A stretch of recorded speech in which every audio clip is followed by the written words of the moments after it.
Part 7. Through their interactions in the past few days, Yvette Larson had realized that her husband wasn't all that ordinary after all.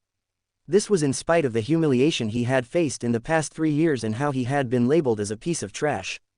Ever since she had made it clear to her mom that she wasn't getting a divorce from him, Finn Taylor had changed. Even so, he was still nothing more than a matrilocal son-in-law in this family. He was still the same piece of trash who was at her mother's mercy. Yvette Larson had already thought it through. She knew that her husband had done this all for her sake. At the thought of this, her heart blossomed with joy. This was why she had passed her spouse a drink and had even told him to stay safe as he was heading out. Okay. With a simple reply, Finn Taylor headed out of the house. The information that Wampus had sent over had to do with the Sanders family. Finn Taylor was very interested in the Sanders family. As such, he headed toward Pacific Heights. Very quickly, he arrived at the Sullivan family's residence. Logan Yates, Alexander Scott, Hunter Sullivan, and Zachary Kendi as well as Merlin and Swallowtail were already there. How's it going? Are you getting used to your new life? Recently, Finn Taylor had found Merlin and Swallowtail new jobs. Merlin was now a security officer, while Swallowtail was a janitor. Their workplace was none other than Yvette Larson's neighborhood. Of course, those weren't their main jobs. Finn Taylor intended for them to protect his wife's family. After all, he had brought a lot of trouble upon their family. But these people who were stirring up trouble were way out of his wife's league. I'm doing well. I get along with the other security officers quite well. Swallowtail cleans the area during the day and picks up trash to sell at night. Nobody suspects a thing. Finn Taylor nodded. Swallowtail is doing especially well. It's great that she's picking up trash to sell. This way, it will be even easier for her to conceal her true identity. Alright, let's talk about the Sanders family. Wampus, what's up with them? Wampus rolled the map out and pointed at an area. Everyone looked toward the area Wampus had his finger on. It was Colorado. I've done my research. San Francisco's Sanders family isn't that simple. Their ancestors were from Colorado. Colorado, the Sanders family. Logan Yates and the rest glanced at each other in disbelief. That can't be true. Alexander Scott was dumbfounded. We don't know that for sure. It's possible. Finn Taylor knew what they meant. The 8 tribes of Colorado. The Sanders tribe was amongst them. According to Wampus, it was very likely that the Sanders family had descended from Colorado's Sanders tribe. However, they had no idea whether the current Sanders family of San Francisco still kept in touch with the original Sanders tribe of Colorado. If they had no contact, Finn Taylor could easily destroy this family. But if they did, things would be a little more complicated. Investigate it. Finn Taylor's words revealed his murderous intent. Yes, replied the 4 guardians in unison. Also, have you guys discovered anything about that piece of jade? Wampus shook his head. Not yet, Master Peregrine. Finn Taylor furrowed his brows in anger. Wampus was so frightened that he immediately fell onto his knees. But eventually, Finn Taylor's anger dissipated. He stood up and left the Sullivan family's residence in Pacific Heights. He hadn't walked far from Pacific Heights before a well-dressed and elegant lady stopped him. You must be Finn Taylor, the matrilocal son-in-law of the Larson family. Finn Taylor scanned that lady from head to toe, confirming that he had never met her. Do we know each other? The lady gently fanned herself with the fan in her hand. No, but we're relatives. Relatives. Finn Taylor didn't understand what she meant. My name is Hillary Stone. I think you should know who I am now. Hillary Stone. Finn Taylor finally remembered who she was. She was the wife of the Larson family's 4th son, Freddie Larson. That meant that she was Quinn Larson's mother. At that time, Freddie Larson had passed away while Hillary Stone was still pregnant. As such, she had left the Larson family and returned to her own family. A year later, Quinn Larson had been sent back to the Larson family by his mother. From then on, Hillary Stone hadn't been in contact with the Larson family. In the blink of an eye, 18 years had passed. Yvette Larson had told him all these things when she had been idle and bored. Naturally, Finn Taylor had never met Hillary Stone. He had never expected to run into her here. Is this just a coincidence, or was this planned? Shall we find somewhere to have a chat? Although Hillary Stone had been married and had even given birth to a child, Finn Taylor felt that she gave off a seductive vibe. It was a charm unique to young ladies, but Hillary Stone exuded it. Is there a need for that? What, are you scared that I'll eat you up? No matter what, shouldn't you address me as Auntie? Finn Taylor gave it some thought and decided that he couldn't afford to offend her. Alright, there's a coffee shop just ahead. Let's go there. Then, The pair took their seats at the coffee shop around the corner. Hilary Stone ordered 3 cups of coffee, one for Finn Taylor, one for herself, and she placed the last one next to her. "This is for your uncle, Freddie Larson." Finn Taylor was stunned and didn't know what to say. 18 years. Freddie Larson has been dead for 18 years. Hilary Stone, I don't believe that you still love him like you used to. Do you really order another set of everything you eat or drink for Freddie Larson? If you are indeed such a good person, why haven't you returned to the Larson family even once in the past 18 years? As such, Finn Taylor was sure that she was merely putting on an act in front of him. However, there was no need for him to expose her either. "Finn Taylor, you're not doing well in the Larson family, are you?" Finn Taylor couldn't stand how she was speaking as though she knew him well. "Aren't we meeting each other for the first time today? More importantly, we only met 5 minutes ago. Is it really appropriate for you to be caring about me like this?" But Hilary Stone seemed ignorant of that fact as she placed her hand over Finn Taylor's. "Sigh, what a poor thing. Your hands are so skinny." Finn Taylor immediately retracted his hand. "What are you trying to tell me?" "Fine, I'll be direct. The fight between the Larson family's 4 branches should be coming to its tail end now. I'm guessing Joseph Larson isn't going to last much longer. On behalf of the 4th branch, I'm willing to extend an olive branch and work with your family." Finn Taylor sneered. "On behalf of the 4th branch, who are you to offer us help? Just because you're Quinn Larson's mother? No, of course, that's not the only point. More importantly, I'm going to bring Quinn Larson back to the Stone family. He can't inherit anything from the Larson family." At this point, Finn Taylor finally understood the situation. Hilary Stone was here to take her child back. "You shouldn't be telling me about this. You should be telling your son all of this. Perhaps you should even look for my father-in-law Francis Larson or my wife, Yvette, if you want to join forces with our family. I'm just a matrilocal son-in-law in the Larson family. I'm in no place to make any decisions." Hilary Stone smiled and chuckled with a crisp laugh. Then, she blew at Finn Taylor. A fragrance wafted into his nose. Hilary Stone's unique fragrance nearly threw Finn Taylor off guard as he started getting a little dizzy. He shook his head, trying to break free of that pain. But Hilary Stone merely smiled gently at him as she moved over to sit right next to him. Initially, the pair had been sitting opposite each other. But with Hilary Stone right next to him, it was inevitable for the pair to touch each other. "Auntie, what's wrong? Aren't we relatives? Why do you mind?" Finn Taylor picked up a glass of water from the table and poured it over his own face as he shook his head vigorously. Then, he rushed off. Seeing Finn Taylor in such a frenzy, darkness covered Hilary Stone's eyes. "Humph, he's just a piece of trash. If not for the fact that I need to help my son take down your family, you wouldn't even have a chance to touch me, you piece of trash. I'm letting you off this time. Next time, I'll surely accuse you of raping me. We'll see how your family maintains their place in the Larson family when that time comes." Ellipsis. Finn Taylor hurriedly escaped from the coffee shop, not stopping to turn back for a glance. His lips were curled up into a smile. How interesting. Hilary Stone is back. This mess in the Larson family is about to get even murkier. He had obviously put on an act earlier. Ever since he turned 6, Finn Taylor understood that he couldn't afford to trust anyone but himself.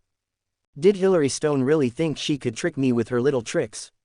How delusional. Finn Taylor didn't head home immediately. Instead, something popped up in his mind. Linda James's accident. No matter what, it's true that something did indeed happen to Linda James this time. It was partly because she had run a red light, but it was also partly because our family doesn't own a car. Even the car that my wife had driven was one that the company had provided her with as the CEO. But now that she's only the deputy CEO, not the CEO, it's only natural that she no longer has access to it. As such, Finn Taylor thought about purchasing a car. By the time he reached the BMW showroom, it was almost 5 in the afternoon. The salesmen had already packed up and were getting ready to leave, but Finn Taylor walked over just then. People who usually purchased BMWs drove other luxury cars over with their friends or family. No matter how poor one was, they would always take a cab over if they didn't own a car. The salesman had never seen anyone walking to buy a BMW. Won't he become a joke if word gets out? Upon entering the showroom, a red BMW on display caught Finn Taylor's eye. He walked over, wanting to have a feel of it. But he had only just stretched his arm out when a feather duster appeared between his hand and the car. "Sir, you aren't allowed to touch the cars if you aren't buying them." Finn Taylor eyed the salesman. "Shouldn't I be allowed to take it on a test drive? Do you mean I can't even touch the car?" Well, there's a showroom next door that sells SGMWs. You're welcome to test drive any car there. This is a BMW showroom. Finn Taylor stroked his nose. What do you mean? Nothing much, it's just that the cars here are more expensive. You'd better not touch the cars if you can't afford them. Finn Taylor was utterly displeased. Oh, then I must have this car today. Name your price. This is a BMW 5 Series 1.5 million. The salesman quoted the price and couldn't help but sneer. I have worked here for 5 years, and I am one of the most experienced salespeople here. While others can only tell whether their customers are wealthy or not, I can even name the brand and prices of the clothes my customers are wearing. With just one glance, he could tell that Finn Taylor was dressed in cheap clothes. His entire outfit probably cost only $10. If anyone told me that he's here to buy a BMW, I'd take it as the biggest joke I've ever heard. As such, this salesman didn't even stop to think if his words would offend Finn Taylor. 1.5 million. The moment the salesman heard Finn Taylor's words, he knew that this man in front of him could no longer keep up with his act and was surely going to leave. That's right, you don't even have any money. Why did you even come here? You could have gone to SGMW instead. Why did you have to come to BMW? And even if you came, you didn't have to touch that 5 Series display. You're just humiliating yourself. That's right, it's 1.5 million. Just leave if you don't have enough money. We're closing for the day. The salesman yawned and was ready to kick Finn Taylor out. That's a little cheap. Do you have anything more expensive? He had never expected Finn Taylor to give such a response. PFF'd. The salesman had to suppress his laughter. It's all right if you don't have any money. We're all ordinary people, so it's normal not to be able to afford a BMW. But you're really despicable for trying to act like a rich person. Get out, get out. Finally, the salesman could no longer stand it and tried to chase his customer away. Finn Taylor dazedly stood there, not understanding the situation. What's going on? I'm here to buy a car, I'm the customer. Don't they say that the customer is king? Who would chase the king out? Why do they not want my money? The din eventually attracted the attention of the BMW showroom's manager. What's going on? Why is it so noisy? Seeing the manager walking over, the salesman got a little anxious inwardly. But he calmed down very quickly. Sir, someone is creating a din here. I'm chasing him away. That salesman acted as though he had done nothing wrong and was looking at Finn Taylor as though the latter was a fraud. What happened? Tell me everything. All right, sir, he said he wanted to buy this car, but he can't fork out so much money. Look at what he's wearing. It's so simple. The salesman knew that he was in the wrong for chasing customers away, but he refused to apologize for that. Thus, he tried to find excuses for himself. The manager waved him away and gestured for him to keep quiet. Then, he turned to Finn Taylor with a smile. Hello, sir. May I get your name? How may I assist you? That salesman may have worked here for 5 years, but the manager had way more experience than him. He had seen extremely wealthy customers who dressed in very ordinary outfits. From then on, he had told himself that he would definitely treat every customer equally as long as they were here to buy a car. There's no need to be so formal. My name is Finn Taylor. Compared to that salesperson, the manager had a much friendlier attitude. Thus, Finn Taylor smiled back at him. Finn Taylor, excuse me for being so crude, but it's best you change your name. This isn't a very auspicious name here in San Francisco. Finn Taylor was stunned. Does it really matter? Sir, are you a foreigner? There's a good-for-nothing matrilocal son-in-law in San Francisco whose name is Finn Taylor too. Finn Taylor was rendered speechless for a moment. If you're talking about Yvette Larson's husband, that'd be me. The moment Finn Taylor said those words, the entire showroom fell into silence. As everyone turned to look at him, their gazes were filled with utter disdain. Sir, please leave. Finn Taylor had never in a million years expected that the manager who had been very kind and friendly just seconds earlier to chase him away after hearing that he was the Larson family's matrilocal son-in-law. So what if I'm that matrilocal son-in-law? I'm here to buy a car. Does it matter what my identity is? The manager sneered. It's true that it's my principle not to look down on anyone because even the most plainly dressed customer can be secretly wealthy. Unfortunately for you, Finn Taylor, you're really too ordinary. You're so ordinary that there's no way you'll ever have a chance to even prove yourself. Everyone knows that you haven't been allowed to sleep upstairs in the past 3 years as the Larson family's matrilocal son-in-law. You even have to cook and clean every day. You've done everything remotely possible to humiliate all men. It's embarrassing to even let you stay here. The one thing the manager wanted to do most was to chase this jinx out of the showroom. Someone like this doesn't deserve to be here. No, I'm here to buy a car. Why are all of you trying to chase me out? The manager walked up to the cashier and brought a POS machine over. Come on, if you're as good as you say you are, swipe your card. If the transaction goes through, I'll kneel down in front of you. The manager didn't believe that he wouldn't be able to chase away such a piece of trash. Dozens of eyes in the BMW showroom shot over. Not a single person trusted Finn Taylor. After all, he was nothing more than a good-for-nothing matrilocal son-in-law. How capable could a matrilocal son-in-law possibly be?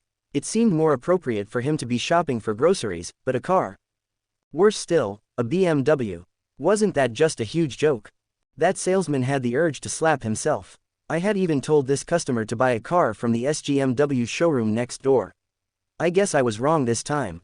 Someone like him probably can't even afford an SGMW. In fact, someone like him probably wouldn't even be able to afford a rubbish truck from SGMW. He's better off driving an electric scooter. Anyway, it seems like the Larson family's matrilocal son-in-law really drives an electric scooter. Finn Taylor wasn't fazed by the dozens of eyes on him. He reached into his pocket, then, his entire face flushed red. This was because he had suddenly remembered something. Earlier on, it had been a little warm at Hunter Sullivan's house. As such, he had taken off his jacket. However, he had forgotten to put it back on before leaving. The most embarrassing thing was that his credit card was in the pocket of that jacket. This meant that he couldn't even use his card now. About that, I forgot to bring my credit card. PFF'd. When Finn Taylor reached into his pocket, everyone present wondered if that piece of trash would really present a card to make payment. However, the result was obvious. He's just a piece of trash. He has been putting on an act. It's clear that he's broke. Forgetting to bring your card. Even a 3-year-old wouldn't believe that excuse. Do you think we'll believe you? Finn Taylor was embarrassed. If I had taken out my card and swiped it, these people might have believed that I was indeed here to buy a car. But now, even I feel like I'm a fraud. Why don't I get someone to bring my card here right now? Finn Taylor tested the waters, but he was met with sneers. Go away, we're closing for the day. Not a single person trusted Finn Taylor. Mr. Taylor, you left your jacket behind. Just then, a man rushed into the BMW showroom. Then, he handed Finn Taylor the jacket he had left in the Sullivan family's residence. At that moment, Finn Taylor felt like this man was the kindest man in the world. He reached into the jacket pocket and handed the manager his credit card. The manager, as with all the other employees, was already getting ready to leave for the day. He had never expected this to happen. He stared at Finn Taylor dazedly. Is this really happening? Are you still putting on an act up until now? The manager received the card, his face still full of disbelief. Then, he swiped the card. Everyone's eyes were glued to the POS machine. They all wanted to know if the transaction would go through. But at the same time, they couldn't help but laugh self-deprecatingly. What are we even expecting? The whole of San Francisco knows that this guy is a good-for-nothing matrilocal son-in-law. Do you really think that his transaction will go through? The answer is obvious. Why are we still waiting here? What a joke. Beep. The transaction was a success. Now that it was obvious that the transaction had gone through, everyone was left dumbfounded. That can't be true. The transaction was a success. How is that even possible? Everyone knows that Finn Taylor is the most useless and embarrassing piece of trash and has humiliated all men in San Francisco. How could he have paid for this? 1.5 million. That's a formidable sum. An average person would never even earn so much money in their whole lives. Besides, the Larson family of San Francisco is just a second-tier family. It would probably be difficult for a family like that to fork out $1.5 million in cash. This means that it's likely that this sum of money isn't even the Larson family's. At that thought, countless eyes stared at Finn Taylor, their gazes filled with fear. Who is this man? Who is backing him, and what is he hiding? Do you remember what you said earlier? A man has to keep his word. I could have easily gone to another showroom to make my purchase, but the staff in this showroom were such menaces, especially that manager. How could he have said such things? Fine, since you want to kneel, I'll let you kneel. Finn Taylor kindly reminded the manager about his promise. In an instant, that manager's face turned ghostly pale. This was because he, too, remembered what he had personally said earlier. As long as Finn Taylor could make a successful transaction, he would go down on his knees. The manager tried to make excuses but was met with Finn Taylor's piercing gaze. What, are you trying to deny it? Do you think I'll let you off? The manager glanced at Finn Taylor and felt a murderous gaze on him. Eventually, it was so intimidating that he gave up. Thud, the manager fell on his knees in front of Finn Taylor. The latter didn't even spare him a glance as he sneered. "Where's the key?" By then, a salesman had already hurried over to Finn Taylor to hand him the key. As he received it, he casually said, "You'd better not say a word about what happened today, otherwise, I can't promise you that you'll stay alive." With that, Finn Taylor turned to leave. But the man who had brought his jacket over stopped him. "Young master, Ms. Scott is in trouble." "Ms. Scott?" Finn Taylor was stunned. Has something happened to Phoebe Scott? He got in the car and stepped on the accelerator, flying toward Pacific Heights. By now, Logan Yates, Hunter Sullivan, Alexander Scott, and Zachary Kennedy all owned their own properties at Pacific Heights. Very quickly, Finn Taylor arrived at the Scott family's residence. Logan Yates, Hunter Sullivan, and the rest were pacing up and down at the gate. Finn Taylor could tell from their faces that they were worried sick. As he headed into the house, he asked, "What happened?" "Master Peregrine, I'm afraid Ms. Scott isn't doing well." Dr. Smith came over, but he shook his head as well. Finn Taylor knew that the Dr. Smith they were talking about was Jeremy Smith. He was the most renowned doctor in the entire world and was known to raise people from the dead. But even Jeremy Smith shook his head this time. Finn Taylor walked into Phoebe Scott's room, but the rest did not follow. They stood outside the door, not allowing anyone to disturb them in the room. The four guardians were all prominent figures, they weren't to be trifled with. The Scott family servants were so fearful that they didn't even dare to make a peep. As Finn Taylor walked into the room, he saw Phoebe Scott lying there, her face pale and void of life. Within Jeremy Smith's hands were needles that he skillfully placed at Phoebe Scott's acupuncture points, pulling her back from death's door. Alexander Scott, who was standing by the side, was sweating profusely.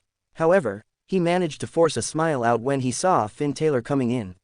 "Master Peregrine." Finn Taylor waved him off, signaling for him to stay quiet. It was the most critical moment as Jeremy Smith tried to save Phoebe Scott's life. They couldn't afford to make the slightest sound now. Finn Taylor stood by the side as he watched the doctor's needles being poked around swiftly. He then abruptly took out a needle and placed it between Phoebe Scott's eyebrows. It was only then that Jeremy Smith finally let out a sigh of relief. Then, he stood up and bowed to the other. Although he was elderly, he respectfully made a 90-degree bow. Finn Taylor didn't ask Jeremy Smith to stand up immediately. Only 5 minutes later did he finally speak up. "Get up." Jeremy Smith stood up and said respectfully, "Thank you, Master Peregrine, for saving my life." Alexander Scott was confused. What's wrong with Jeremy Smith?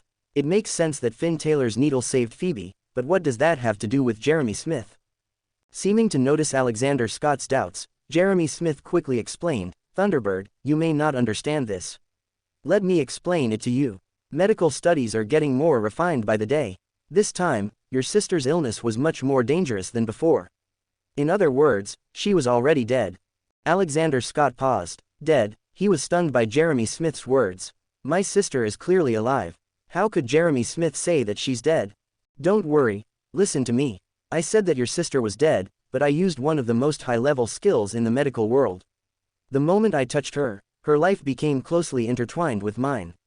Our fates were tied. If she died, I would have died as well." Alexander Scott came to a sudden realization. He immediately fell to the ground in front of Jeremy Smith, expressing his utmost gratitude. "Thank you for saving her life, sir." Jeremy Smith waved him off. "Your sister's condition was really dangerous. It was completely unexpected. When I used that method earlier, I almost suppressed your sister's illness and nearly, thankfully, Master Peregrine stepped in and saved both of us." It was only then that Alexander Scott understood why Jeremy Smith had said that Finn Taylor had saved his life. The former turned toward Finn Taylor and kowtowed on the ground. With each kowtow, he yelled out, "Thank you, Master Peregrine." Finn Taylor waved him off, and Jeremy Smith helped Alexander Scott up. "Let's go out and let Phoebe have a good rest." As they left the room, Logan Yates and the rest surrounded them. "Dr. Smith, how's Phoebe?" He waved them off. "She's fine. We have her illness under control for now." His face was then filled with curiosity as though he was a student consulting a teacher. Although a little shy, he eventually blurted out, "Master Peregrine, it's been so many years, but your medical skills are improving with time. There's something I don't understand. How did you manage to place that needle between her eyebrows?" This was what Jeremy Smith couldn't wrap his head around no matter how hard he tried. Even among the top 100 doctors in the country, not a single one would dare to do so. After all, that was where the most vital acupuncture point was. There were many doctors who had tried doing so but had ended up taking their patients' lives in the process. This was why Jeremy Smith had hesitated to do so. In fact, he had nearly paid for that with his life. He couldn't make out how Finn Taylor had managed to place that needle at once without much difficulty at all. Finn Taylor smiled, pointing between Jeremy Smith's eyebrows. In an instant, the latter was stunned. "Thank you so much, Master Peregrine. I understand, I finally understand it. I never thought that Master Peregrine would be able to solve the problem I've been researching for so many years." As expected of Master Peregrine, Jeremy Smith was terribly emotional and looked all around the house for pen and paper. He wanted to record everything he had just learned. Nobody else understood what the doctor had just learned. However, they knew one thing: Finn Taylor's medical skills far exceeded Jeremy Smith's. The latter had once told the four guardians about this, but this was the first time they were experiencing it firsthand. This made it more meaningful than ever. The four guardians looked at Master Peregrine as though they were looking at a god. They had watched him grow up, face endless humiliation, and even be forced to become a useless matrilocal son-in-law of San Francisco. Yet, he had grown so much. They wondered how much more Finn Taylor was hiding from them. "You guys should all go home. Alexander, prepare a room, I'll spend the night here." Alexander Scott was stunned. "Master Peregrine, I'll stay here to keep an eye on Phoebe's condition. I'll leave if her condition stabilizes tomorrow."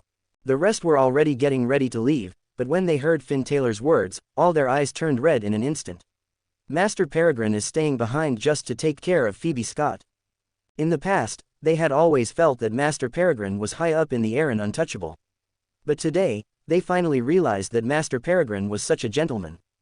At the same time, they realized how Finn Taylor had managed to gather so many capable people like Jeremy Smith and Zane Yeller through his own efforts even after leaving Peregrine Hall.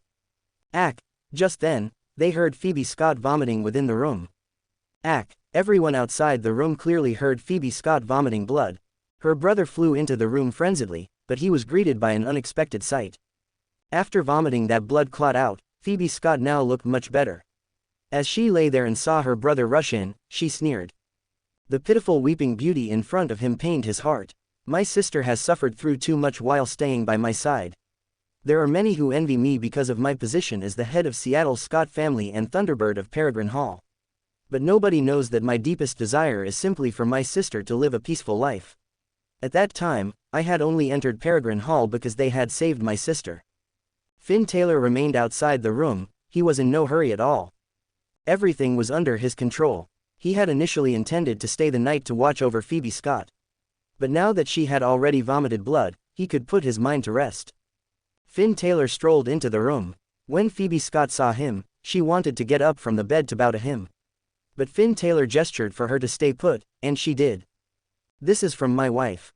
Finn Taylor stretched out his hand. There was a small hydrangea in it. Phoebe Scott was a little confused but still thanked him and asked him to thank Yvette Larson on her behalf too. Finn Taylor had organized a grand birthday party for his wife on the peak of Pacific Heights.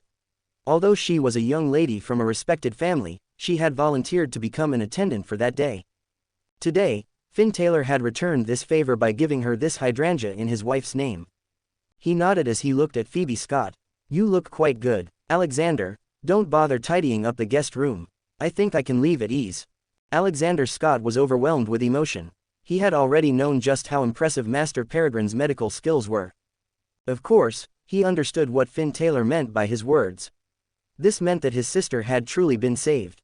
"Send me off." With that, Finn Taylor turned and left. Alexander Scott nodded and hurried out too. The pair walked out of the villa. "What happened? Didn't I instruct Jeremy Smith to take care of your sister? If you followed his treatment plan, there would have been no way her illness would act up so easily.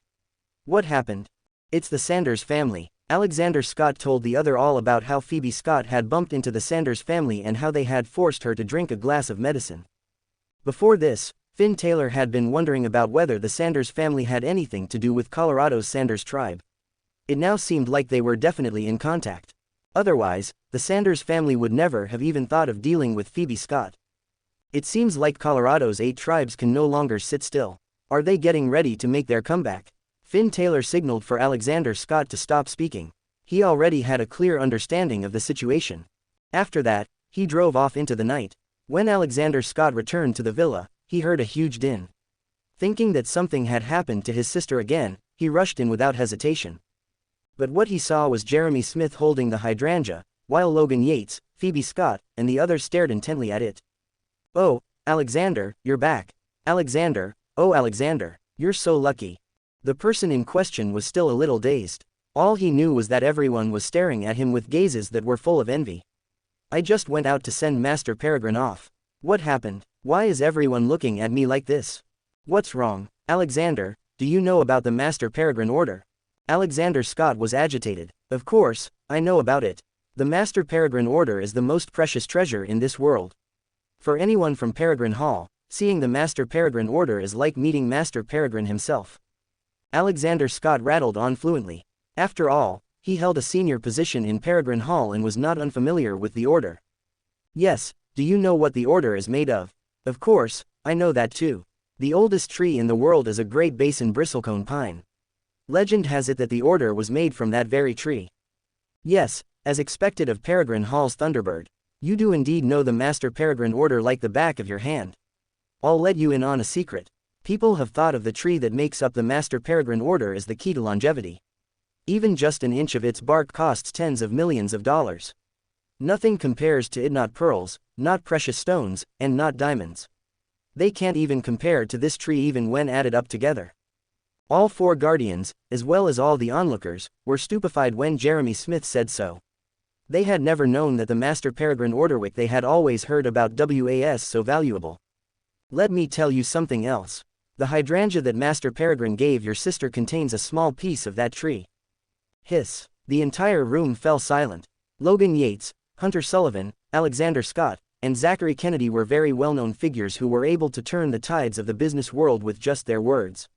Yet, their eyes were as wide as saucers. Not a single person could imagine how much Finn Taylor thought of this friendship to give such a valuable gift to Phoebe Scott. It was to protect her life and wish her a long life. Alexander Scott walked forward, trembling with every step. He received the hydrangea from Jeremy Smith and held it up high above his head. Then, he kneeled down on the ground respectfully. "I swear on my heart that I will work for Master Peregrine alone in this lifetime, my next lifetime, and forevermore. The heavens will be my witness, and I'm willing to be struck by lightning or brutally killed if I ever go back on my words." Alexander Scott's eyes were filled with tears, and each of his words was from the bottom of his heart. Because Finn Taylor had been sincere to him, he was willing to reciprocate as well. Even the other three guardians had tears fill their eyes too.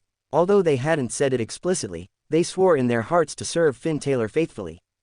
Ellipsis. But Finn Taylor wasn't doing as well as they thought. He was experiencing a bad headache. At that time, he had bought this BMW 5 Series on impulse. However, this car was way too expensive. 1.5 million, how should I even tell Yvette about this? If she finds out that I spent $1.5 million, she'll probably kill me. Speak of the devil. As Finn Taylor was racking his brain while sitting in the car, his wife walked out of the house with a trash bag. She then spotted her husband. Yvette Larson hummed as she walked out with a trash bag. Then, she spotted her husband lighting a cigarette in a car. She tossed the trash bag into the trash can next to her and walked straight up to Finn Taylor. There was an indecipherable smile on her face. Finn Taylor felt his hair stand on end as he caught a glimpse of that smile. "Not bad, Mr. Taylor. You're even driving such a luxurious car now." Finn Taylor was so frightened that he immediately got out of the car and stubbed his cigarette. "Explain yourself." Yvette Larson was polite and still had a smile on her face. Finn Taylor picked up the cigarette and walked toward the trash can. "Where are you going?" "To throw this cigarette away." Thud. Yvette Larson slammed her fist down on the car.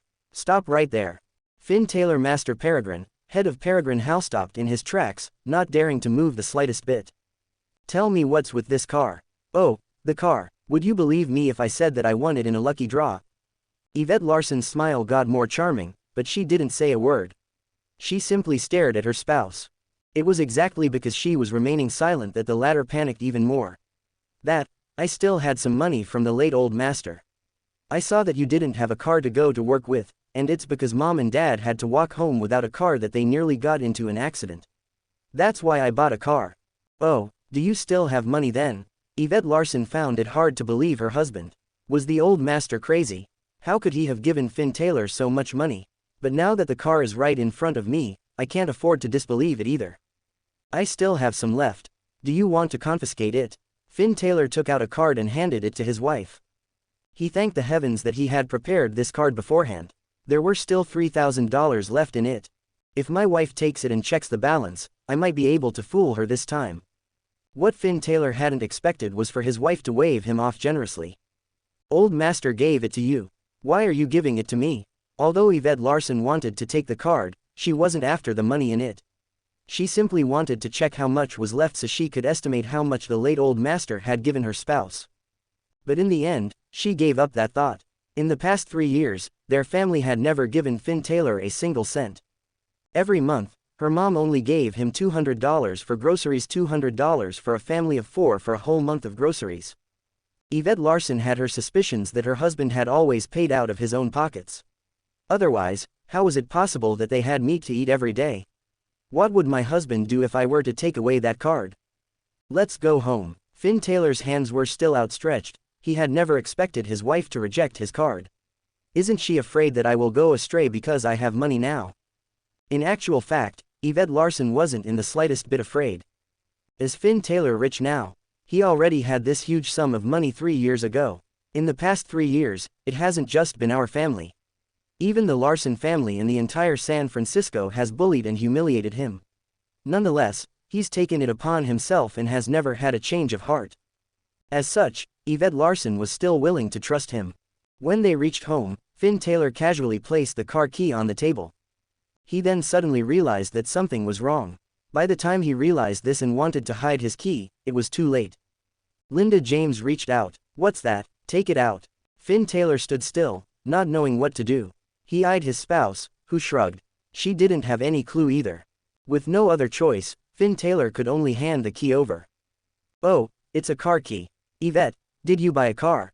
Linda James's first reaction was to guess that her daughter had bought a new car. Finn Taylor wasn't even a thought. You silly girl, I'm not trying to scold you, but you're really a spendthrift. Also, you'd better not leave your car key with Finn Taylor. He's so clumsy, what if he damages the car? Finn Taylor, I'll make the decision. You'll have our family's electric scooter from now on. Linda James found the key to the electric scooter and acted as though she was doing Finn Taylor a huge favor as she handed it to him. Yvette Larson walked up, wanting to remind her mother that it was her husband who had purchased the car. However, her husband stopped her with his gaze. Yvette, what car did you buy? Let's go, I want to take a look at it. Francis, come out, your daughter bought a car. Linda James was emotional, feeling like she hadn't raised her daughter for nothing. My daughter is so filial that she bought us a car. As Francis Larson came out, the family walked out cheerfully to take a look at the car. When Linda James saw the brand of the car, she couldn't help but reproach her daughter. Why did you buy a BMW? It's so expensive. I know that you're doing well and that you're even the deputy CEO now, but weren't you just promoted? I don't think your salary is high enough to pay for this car. Don't tell me that you embezzled funds from the company. You'd better be careful. Yvette Larson didn't know how to respond to her mother's words. After all, she wasn't even the one who bought the car. However, she also couldn't tell her mother about that. It was also true that she couldn't afford this BMW with her measly salary. That was why her mother had suspected her of embezzling the company funds. It was only normal for her to think that way. Finn Taylor opened the car door and gestured for Linda James to get in. Mom, try the chair. It's made of real leather, it's really comfortable. He was trying to coax his mother, but she shoved him aside. Get lost, Finn Taylor. You'd better remember that this car has nothing to do with you. Without our permission, you'd better not touch this car. Look at your hands, they're clearly to clean and cook. Do you think they're worthy of touching this luxury car? Linda James really loved the car and looked upon Finn Taylor's hands as though they had thorns and would ruin the car the moment he touched it. She pushed Finn Taylor aside. Finn Taylor didn't know how to respond as his kindness had been taken for granted. What, are you unhappy that I said something about you? You're a grown man, yet you can't do anything right. All you do is laze around all day. Ever since you became a matrilocal son-in-law, what have you contributed to our family? Have you earned any money or bought anything for us? I think you're really like those delusional men people talk about. All you want is to enjoy riches and a good life. Do you think you're now like those wealthy people just because you've married into our family and that you can get anything you want? I'm telling you that you can keep dreaming about that. If you think I'm wrong, just take a look at yourself. You're so useless, you're no different from a wild dog begging for food. But if you were the one who bought this car, I definitely won't say anything more. I'll even give you a present as an apology. Yvette Larson could no longer take it. My husband has made great contributions to our family. Does my mom think it's very easy to wash the clothes, cook our meals, and clean the house every day? There were many times that my significant other paid for our food out of his own pockets. In fact, it was my husband who had gotten me this position as the deputy CEO. Also, he had clearly purchased this car with his own money. Mom was going overboard by telling him not to even touch the car. Now, she's even saying such hurtful things. Mom, Yvette Larson shouted, wanting to blurt out the truth so that her mom would treat her husband better in the future. However, Finn Taylor walked up to stop her. Yes, Mom, you're right, I'll remember whatever you said. Go away then, don't stand in my way. Yvette, what did you want to say? Yvette Larson paused for a moment but chose to respect her husband's decision. Nothing much, I'm tired, so I'm going back to rest. You can look at the car all you want. With that, she turned and left. Linda James didn't care whether her daughter had left, her eyes were glued to the car. Just then, her phone rang. After picking up the phone, she started a long conversation. When she finally hung up the call, her expression was terribly sour. Francis, Karen James and her family are here again. The moment Francis Larson heard that name, his expression fell as well. Karen James was Linda James's younger sister. The former's entire family was extremely strange, and Karen James herself was a terribly vain woman who got easily jealous. Her husband, Larry Shaw, was an alcoholic. Finn Taylor had never seen him sober. As for their son, Weston Shaw was a good-for-nothing young man who lazed around, dreaming of striking the lottery. Buying lottery tickets, gambling, borrowing from loan sharks, there was nothing Weston Shaw didn't do. Why are they coming? Isn't it obvious? That bast Weston Shaw borrowed more than $10,000 from loan sharks and can't pay them back. They're here to escape from them, of course. Francis Larson's hands trembled in anger. He's here to escape his creditors. What if his creditors find him here? Our family will then be dragged down too. Such a situation had happened in the past. Thankfully, Weston Shaw hadn't owed that much at that time. It had only been hundreds of dollars. In the end, their family had been forced to pay Weston Shaw's creditors. But even up until today, Karen James's family hadn't returned them that sum of money. They're already at the bus stop. What should we do? Francis, hurry up and think of a solution. Solution? What solution could I possibly have? Do you think we can hide from them? It's not like they don't know where we live. Even if we run away, they'll look for the Larson family. Linda James was fuming. Dear, I have an idea. What idea? We can get Finn Taylor to drive this car over and tell Karen James's family that we only made the down payment on this car and have to make monthly repayments. Once they realize that we don't have any money to lend them, they'll leave after a couple of days. Linda James gave it some thought and felt that her husband's idea was feasible. Although her heart ached, she had no choice but to hand the key over to her son-in-law. Finn Taylor, you have an important mission this time. You'd better make sure Karen James and her family believe that we have no money and that we owe others money as well. Finn Taylor nodded seriously, but his mother-in-law stopped him just as he was about to get into the car. Finn Taylor, you have a driving license, don't you? Of course, Mom. You made me take the test when I first got married to become a vet's driver, remember? Oh, yes, I do. Oh right, you haven't driven in 3 years. Do you still remember how to drive? Do you know which one is the accelerator and which one is the brake? I do, Mom. The left is the clutch, the middle one is the brake, and the one on the right is the accelerator. Oh, that's good. You must be careful, the car is new. You'd better not get into an accident. Finn Taylor nodded and reassured his mother-in-law again and again before she finally relented and allowed him to drive off. When he arrived at the bus stop, the family of 3 was already waiting by the roadside with their luggage. Karen James didn't even spare Finn Taylor's car a glance as it rolled to a stop. Go away, we won't take illegal taxis, we have our own car. Finn Taylor frowned. Why didn't I know that Karen James's family had bought a car as well? He rolled the window down and said to the family, Auntie, it's me. When the family of 3 finally caught a clear glimpse at the other's face, their faces were filled with disbelief. Finn Taylor, why are you here? Finn Taylor frowned again. Idiot, you called Linda James for someone to pick you up. Who else would come? Mom, look, it's a BMW. Weston Shaw's eyes widened as he stared at the brand logo on the car. He had to resist the urge to pluck it off for himself. His mother walked over and analyzed it. Eventually, she also realized that it was indeed a BMW. Finn Taylor, did your family buy a car? Yes, Yvette is now the Larson Corporation's deputy CEO, so we got this car. Once Karen James heard that, she didn't even feel happy for her sister that was now living a blissful life. Instead, her face was filled with utter jealousy. Auntie, hop on, let's go home. Mom, I want to drive a BMW too. Weston Shaw's eyes were glued to the steering wheel in Finn Taylor's hands. However, the latter had no intention of moving aside. Finn Taylor, thanks for coming to pick us up. Karen James seemed to be thanking him. That's all right, we're family. Yes, we're family. You must be tired from driving here. Why don't you let Weston drive so that you can rest? Finn Taylor smiled bitterly. That won't be good. Why not? Why don't you listen to your elders? Have you forgotten who I am? I'm the younger sister of your mother-in-law. That means that I represent Yvette's family. What, do you dare to go against her family? Finn Taylor's expression darkened. How could Karen James be so shameless? Finn Taylor, I won't leave if you don't let my son drive. I'll call your mom to say that you didn't pick us up. No, I'll say that you knocked into us and wanted to kill us.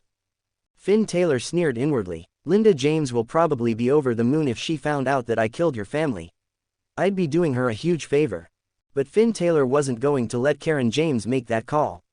He was sure she would kick up a huge fuss at the station if she made that call. Yvette would then be put on the spot by the Larson family, who would claim that they had embarrassed the family again. Forget it, I'll let you drive. Will that do? Finn Taylor got out of the car and headed to the front passenger seat. Weston Shaw was overwhelmed with emotion as he heard those words. After getting into the driver's seat, he looked and felt around, wanting nothing more than to steal that car key. Aren't we leaving? Finn Taylor glanced at Weston Shaw.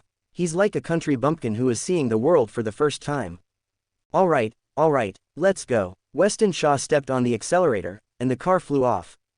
Earlier on, Finn Taylor had been slightly worried that Weston Shaw didn't know how to drive.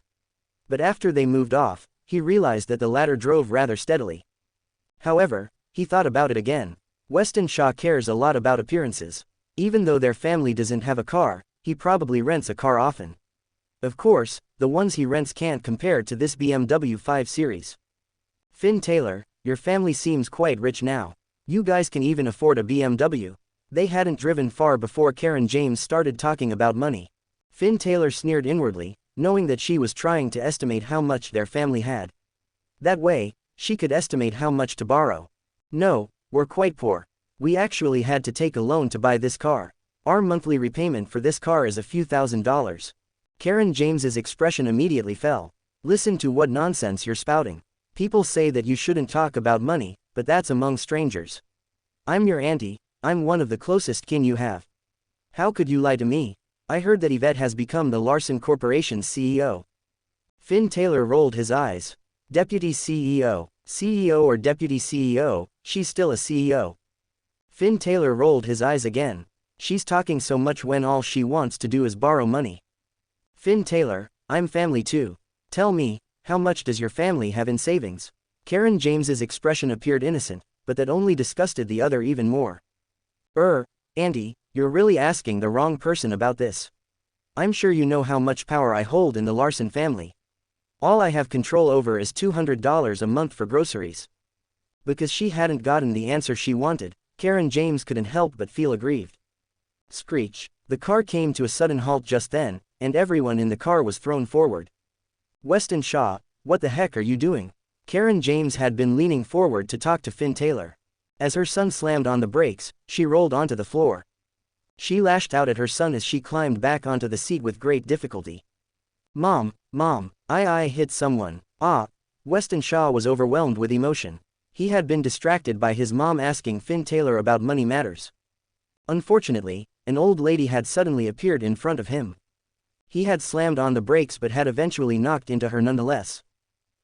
What's wrong with you? Do you know how to drive? Mom, it's all your fault. If you weren't distracting me with your talking, I wouldn't have collided with her. Mom, am I going to jail? Do I have to pay her? An accident. Karen James suddenly thought of the problem. No, my son can't afford to go to jail. If he were to go to jail, his life would be ruined. Finn Taylor, do you know how to drive? Do you know you hit someone? Karen James got out of the car and pulled her son out of the driver's seat. Then, She glared at him. Remember, no matter who asks about this, you must say that Finn Taylor was driving. Weston Shaw was frightened out of his wits. He would do whatever his mother said. Finn Taylor was rendered speechless by these words. Aren't they even going to check on the person they hit at this point in time? How could they be thinking about how to get off the hook? Besides, there are so many cameras around. Do you really think you'll get away with this? Money will solve the problem if that person is only injured, but what if that person is dead? Your son would be a murderer. Do you think he'll be able to stay away from jail? Finn Taylor got out of the car, only to see an old lady lying on the ground, unmoving. Granny, how are you? The old lady widened her eyes as she looked at Finn Taylor. It hurts. I want to go to the hospital. All right, I'll call an ambulance for you. Finn Taylor whipped out his phone and was about to make the call. However, Karen James snatched the phone. I must say, Granny. Look, our car didn't even touch you. Don't tell me that you're a fraud. Finn Taylor was speechless. Your son clearly knocked her down. Don't you think that you're being too shameless by calling her a fraud? A fraud? I'm a teacher and have been in education my whole life. Do you think I'd stage an accident? The old lady was emotional. Karen James's words had evoked her anger. She was an educator, but her dignity was being trampled on. Finn Taylor snatched his phone back and dialed for an ambulance. Then, he squatted back down. Granny, do you have any family members? Tell me their number, and I'll call them over. The old lady widened her eyes and took a few more glances at him. Compared to a bitch like Karen James, Finn Taylor's words warmed her heart. I have a daughter. The granny then told him her number, and he made a call. It was inevitable for him to receive a scolding from the person on the other end of the call. Finn Taylor had no choice but to bear with it. Then, he eventually gave the old granny's daughter the address they were at. The old granny looked at Finn Taylor. Young man, I'm sorry. I know you weren't the one who hit me. My daughter has quite a fiery temper, she must have scolded you. Finn Taylor shook his head. That's fine. Karen James was displeased when she heard that. What do you mean that he wasn't the one who hit you? This is his car. Who else could have hit you if he didn't hit you? Finn Taylor rushed up to her. Can you shut up? I think we all know who the true culprit is. We passed by so many junctions along the way here. I'm sure there were many cameras too. Do you really want others to check on the driver of the car? The moment Karen James heard this, she knew that her son wouldn't be able to shirk any responsibility as the driver. However, she couldn't just take this lying down. Oh yes, you were the one who was talking to us in the car. That was why my son got distracted while driving. I think you have to bear the responsibility for this case. Finn Taylor couldn't even be bothered to waste his breath on this bitch. I'd better call Linda James about this situation and see how to handle it. I can't go back now, but I have to let them know. Immediately after the call got through, Karen James started shouting into the phone.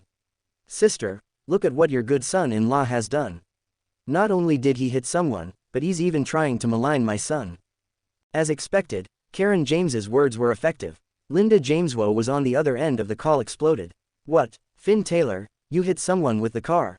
Do you want to die? Where are you? Did you damage the car? Finn Taylor could feel her murderous intent even through the phone. It seems like I won't be able to clear the air on the phone. We need to have this conversation face to face. As such, Finn Taylor told her the address. Within 10 minutes, Linda James, Francis Larson, and Yvette Larson arrived. Without saying a word, Linda James rushed up to slap her son-in-law in the face without any hesitation. Finn Taylor, what did I tell you before you left? You still damaged the car. Linda James glanced at the car. There were indeed a few scratches. Her heart ached, and she was about to slap him a second time when her daughter grabbed her arm. All right, let's find out what happened first. Humph. Linda James was utterly displeased with her daughter's actions. How is it? Are you hurt? Yvette Larson knew that her husband was the one who had paid for the car. As such, she didn't care about the car. What she was most concerned with was whether her husband was all right. Finn Taylor shook his head.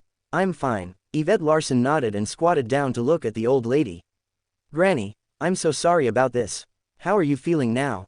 I'm feeling much better. I was feeling a little dizzy earlier, but that young man helped me. I'm feeling better now. Of course, the young man the granny was talking about was Finn Taylor. Karen James rolled her eyes as she stood by the side. It's only right that he did that. Granny, we'll accompany you to the hospital. Don't worry, you'll be fine. The old lady grabbed Yvette Larson's hand.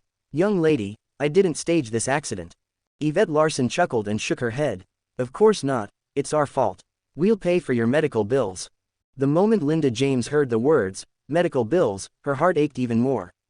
Huh, medical bills, stupid Finn Taylor. All you know how to do is waste money. Yvette finally bought a new car and hasn't even gotten a chance to drive it, yet you got into an accident. We even have to pay for their medical bills now. Why is our family so unlucky? Why did the old master insist on you marrying into our family? The very next day after you married into our family, you jinxed the old master to death. I think you're trying to drive me to my death too. Finn Taylor silently stood by the side without rebutting her. After all, there were still outsiders around. If he were to reply to her, they would definitely get into a fight. They would then become a joke in the eyes of outsiders. That would only embarrass his wife even further. Mom, how are you feeling? Screech. A car rolled to a stop, and someone rushed out of the car and shoved her way through the crowd to the old lady. Mom, are you feeling alright? That person stood up. I'm telling you, you guys hit my mom, so don't you even think of running away.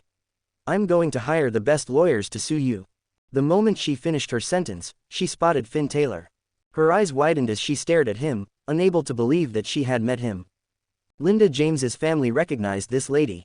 This was the lady who Linda James had accused of knocking into her. At that time, Linda James had insisted on that lady compensating her. However, Finn Taylor had kindly let her go. That lady still remembered that clearly and had been very grateful toward him. But she had never expected to meet again under such circumstances. Penny, I'm fine, don't put them on the spot. The old lady was a reasonable person. Because she had been an educator her whole life, she liked kind-hearted children like Finn Taylor. It's you. Were you the one who hid my mother? Just then, the blare of sirens could be heard. The ambulance had arrived. Several medics rushed over with a stretcher. They skillfully performed a preliminary examination of the old lady. They then told everyone, from our preliminary examination, Granny seems fine. Because of her age, she was a little frightened after getting hit, and her legs felt a little weak. Hence, she couldn't stand up. Of course, we'll have to do a more thorough checkup for her at the hospital. Will her family members and the driver please follow us? In the end, Finn Taylor, Yvette Larson, and that lady named Penny boarded the ambulance with the granny. Before she was lifted up onto the stretcher, she pointed at Weston Shaw. He was the one who hit me. They got in the ambulance and headed toward the hospital. Only Linda James, her husband, and the family of 3 were left at the scene. The words that the old lady said before leaving made Linda James suspicious. Karen James, you'd better come clean. What happened? Who was the one driving? Finn Taylor. Isn't this your car? He was the one who came to pick us up. Who else could have been driving? Fine, I have no choice but to report this to the police since you guys don't want to tell the truth. Let's see who gets arrested. At the mention of the police, Karen James flew into a frenzy. I can't let my sister call the police, otherwise, my son will be ruined. Hold on. I'll tell the truth. It's true that Weston was the one driving, but you can't blame him. It was Finn Taylor who kept going on about how rich your family was in the car. Not only did you guys get a luxury car, but your daughter even became the Larson Corporation's CEO. He even said that you were even going to get a new house. I heard that you guys even have millions in savings. Don't you think my son was shocked by that? That was why he got distracted and got into an accident. Linda James was staring at her sister as the latter spoke. She wanted to see if her sister was lying. But Karen James had wisely mixed some truths into her lies. As such, Linda James couldn't tell if she had gotten the truth. Did Finn Taylor really say that? Do you think I'd lie to you? I'm your biological younger sister. Linda James felt her blood boil. She couldn't wait to rip Finn Taylor's mouth apart. I had clearly told him to pretend to be poor in front of my sister's family, but he had chosen to do the exact opposite and brag about how rich our family was. He's really a piece of work. He can't even remember his surname after driving this luxury car. He'd better wait and see how I'll deal with him once he gets home. Sister, you have only one nephew. Do you really want him to go to jail? This may sound blunt, but your nephew is related to you by blood. What about your son-in-law? Besides, he's just a matrilocal son-in-law. I know you don't really like Finn Taylor either, right? Why don't we work together and push the blame to him? You'll save your nephew that way, and you can even force him to divorce Yvette. Don't you think this is a perfect solution? What Karen James meant by a perfect plot was to frame Finn Taylor and make him take responsibility for her son's crimes. Yet, Linda James agreed to that suggestion. It wasn't because she liked her nephew very much. Rather, she felt that her sister was right.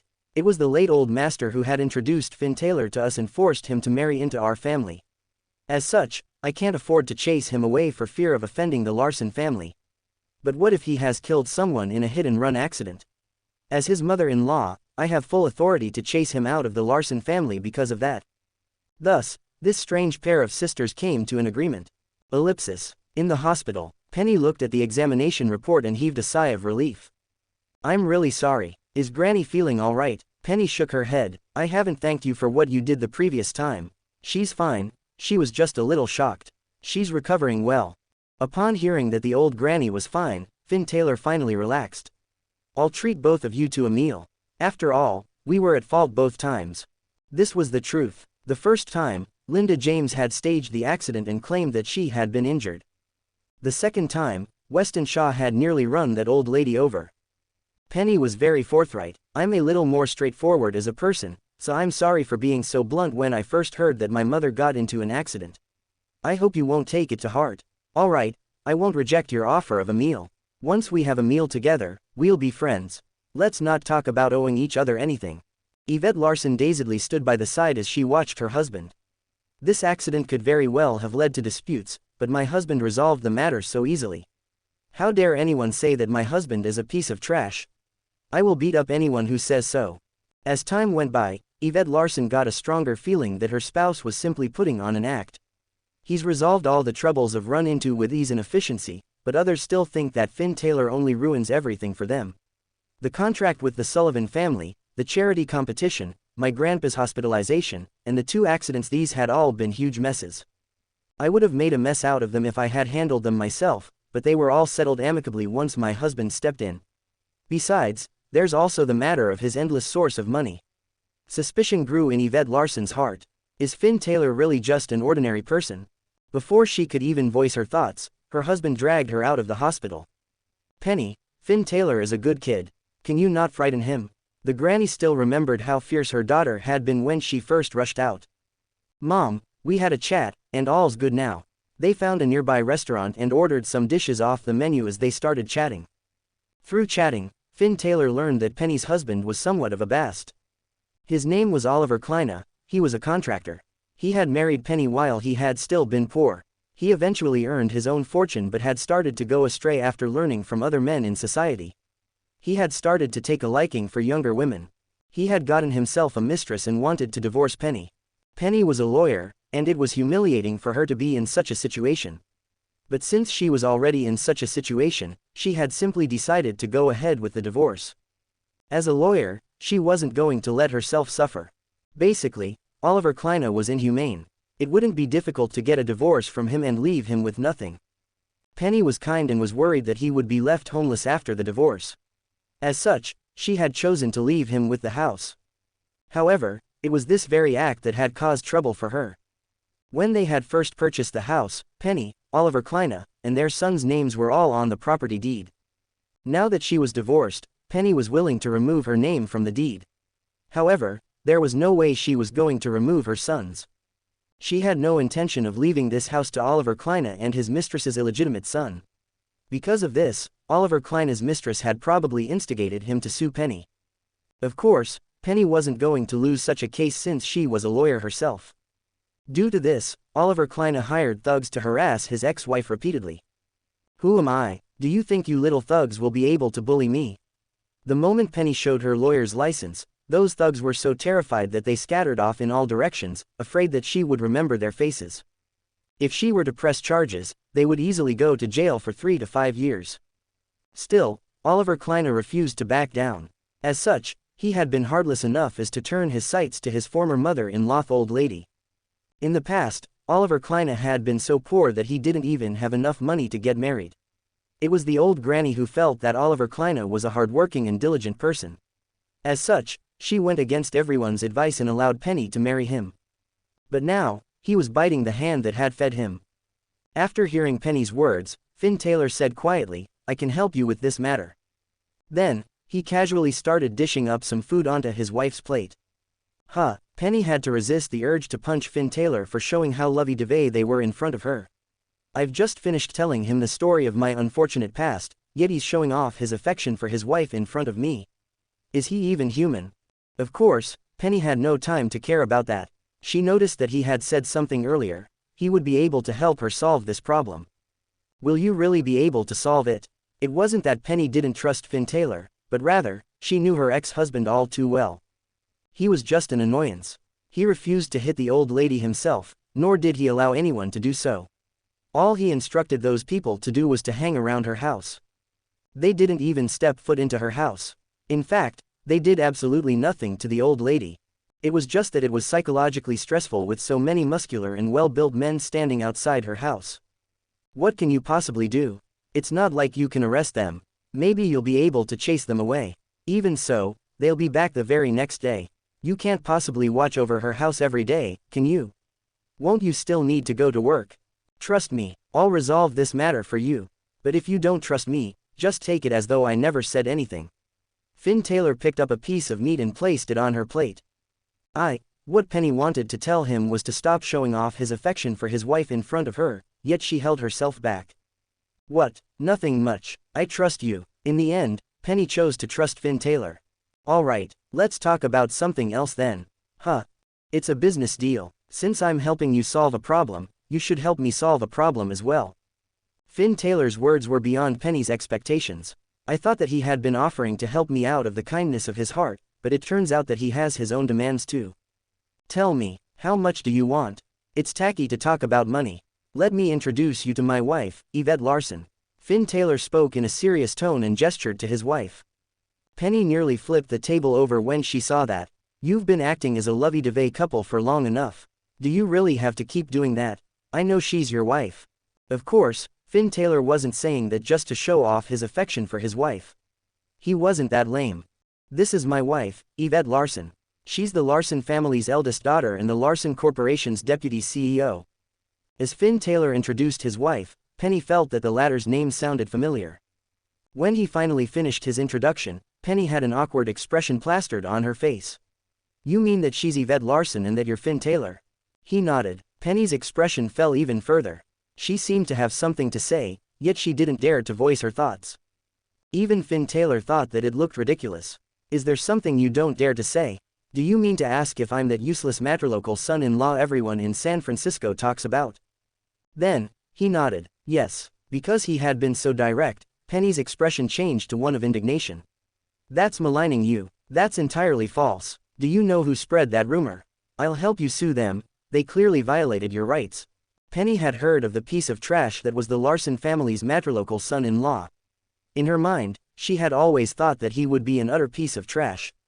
But now that she had interacted with Finn Taylor, she realized that the rumors were groundless. As such, she was furious on Finn Taylor's behalf. Yet, the person in question didn't seem to care. Let's not talk about that. Just now, I asked you for a favor. I want you to be my wife's personal lawyer. Penny's gaze revealed her doubts. She couldn't understand why Finn Taylor was trying to hire a personal lawyer for his wife. To put it simply, there have been some family disputes going on. Because my wife is female, and given my status, the rest of the Larson family has always looked down on our family branch. Although my wife is now the Larson Corporation's deputy CEO, there's no shortage of people trying to harm her or frame her. From his words, Penny could guess the situation. I see. That's not a huge problem, you can leave it to me. I'll treat Ms. Larson's problems like my own personal problems from now on. After that, they chatted for a while longer before heading their own ways. Along the way home, Yvette Larson looked at her husband and suddenly blurted out, Finn Taylor, I realize that you've changed ever since I said I'd never get a divorce from you. Her husband shrugged. Really? To be honest, even Finn Taylor himself knew that it was exactly at that moment that he had changed. In the past, he had already been prepared to be a useless martialarts son-in-law to the Larson family for the rest of his life. It didn't matter anyway. His parents and younger brother, his closest kin, had betrayed him. What else did he have to chase after in life? But it was then that Yvette Larson revealed her thoughts. It made Finn Taylor understand that there was someone who was closely related to him in this world. If he prospered, she would too. If he fell, she would too. Thus, Finn Taylor put the past behind him and accepted the position of Master Peregrine. Yvette Larson isn't wrong, but it'll be better for me to handle this responsibility alone. He had no plans on telling his wife about it for the time being. Really, I don't think I've changed. Yes, I really think. Finn Taylor waved her off. We're home. Yvette Larson looked up. We're really home. Before she could say a word, she stopped in her tracks. The moment Finn Taylor entered the house, he saw all his belongings thrown outside the door. The couple glanced at each other, not understanding what had happened. Mom, why are Finn Taylor's things outside? Yvette Larson yelled as she rushed into the house. At the same time, Finn Taylor tidied up his belongings and carried them in. However, Linda James was already standing at the door with a broom. Finn Taylor, how can you still have the cheek to come back? You ruined our new car. You're really amazing, but it's just as well that you're back. Hurry up and sign this divorce agreement, then scram. Finn Taylor was confused. Even his wife thought that the situation was incredulous. She snatched the broom from her mother. Do you really not know who was driving the car? Karen James rebutted in a strange tone. I'm not trying to say anything about you, Yvette, but how could you favor an outsider at this point in time? Do you think your mom would lie? An outsider? He's my husband, and she's my mom. I think we both know best who the outsider trying to sow discord between us is here. Karen James flared up. Gretho, great. Sister, you'd better open your eyes. This is your daughter. She's starting to say that her family members are outsiders. I wonder if you didn't raise her well or whether someone else led her astray. Her words were clearly directed at Finn Taylor. She was obviously trying to say that he had led Yvette Larson astray. Linda James gave it some thought. It's true that nobody in my family has even been so rebellious. No matter how bad Weston Shaw is, he listens to his mother in everything that he does. There's only one reason my daughter has turned out this way: Finn Taylor has led her astray. Linda James landed a slap on her son-in-law's face. Finn Taylor, I've fed you, clothed you, and given you a roof over your head for the past 3 years. Yet, this is how you repay me. By teaching my daughter to sever all ties with me. You're such a good son-in-law. Oh no, you're a matrilocal son-in-law. You're so cheap. It doesn't matter to me that I've been beaten, but Linda James can't slander me like this. It was clearly Weston Shaw who had been driving. All my wife was trying to do was defend me. I had never asked her to break all ties with her mother. Mom, we should have a conscience. Oh, great, now you're saying that I'm heartless. Yes, I'm heartless. I must have been blind to let the old master marry Yvette to you. If I raised a dog in the past 3 years, it'd have grown up already. I raised someone, but that person is calling me heartless now. Great. Finn Taylor was speechless, not knowing how to respond. That wasn't what I meant. Why does Linda James have to take it that way? Mom, let's not get personal. Can you stop being so childish and unreasonable? Yvette Larson could no longer stand it and stood up for her husband. Great, here comes another one. I've raised my daughter for decades, and she's never rebuked me. But now that she's married to you, she's calling me childish and unreasonable. Go on, continue. I'll see what other words you two want to use to describe this old hag today. Karen James walked over to comfort her sister. Sister, don't get too upset.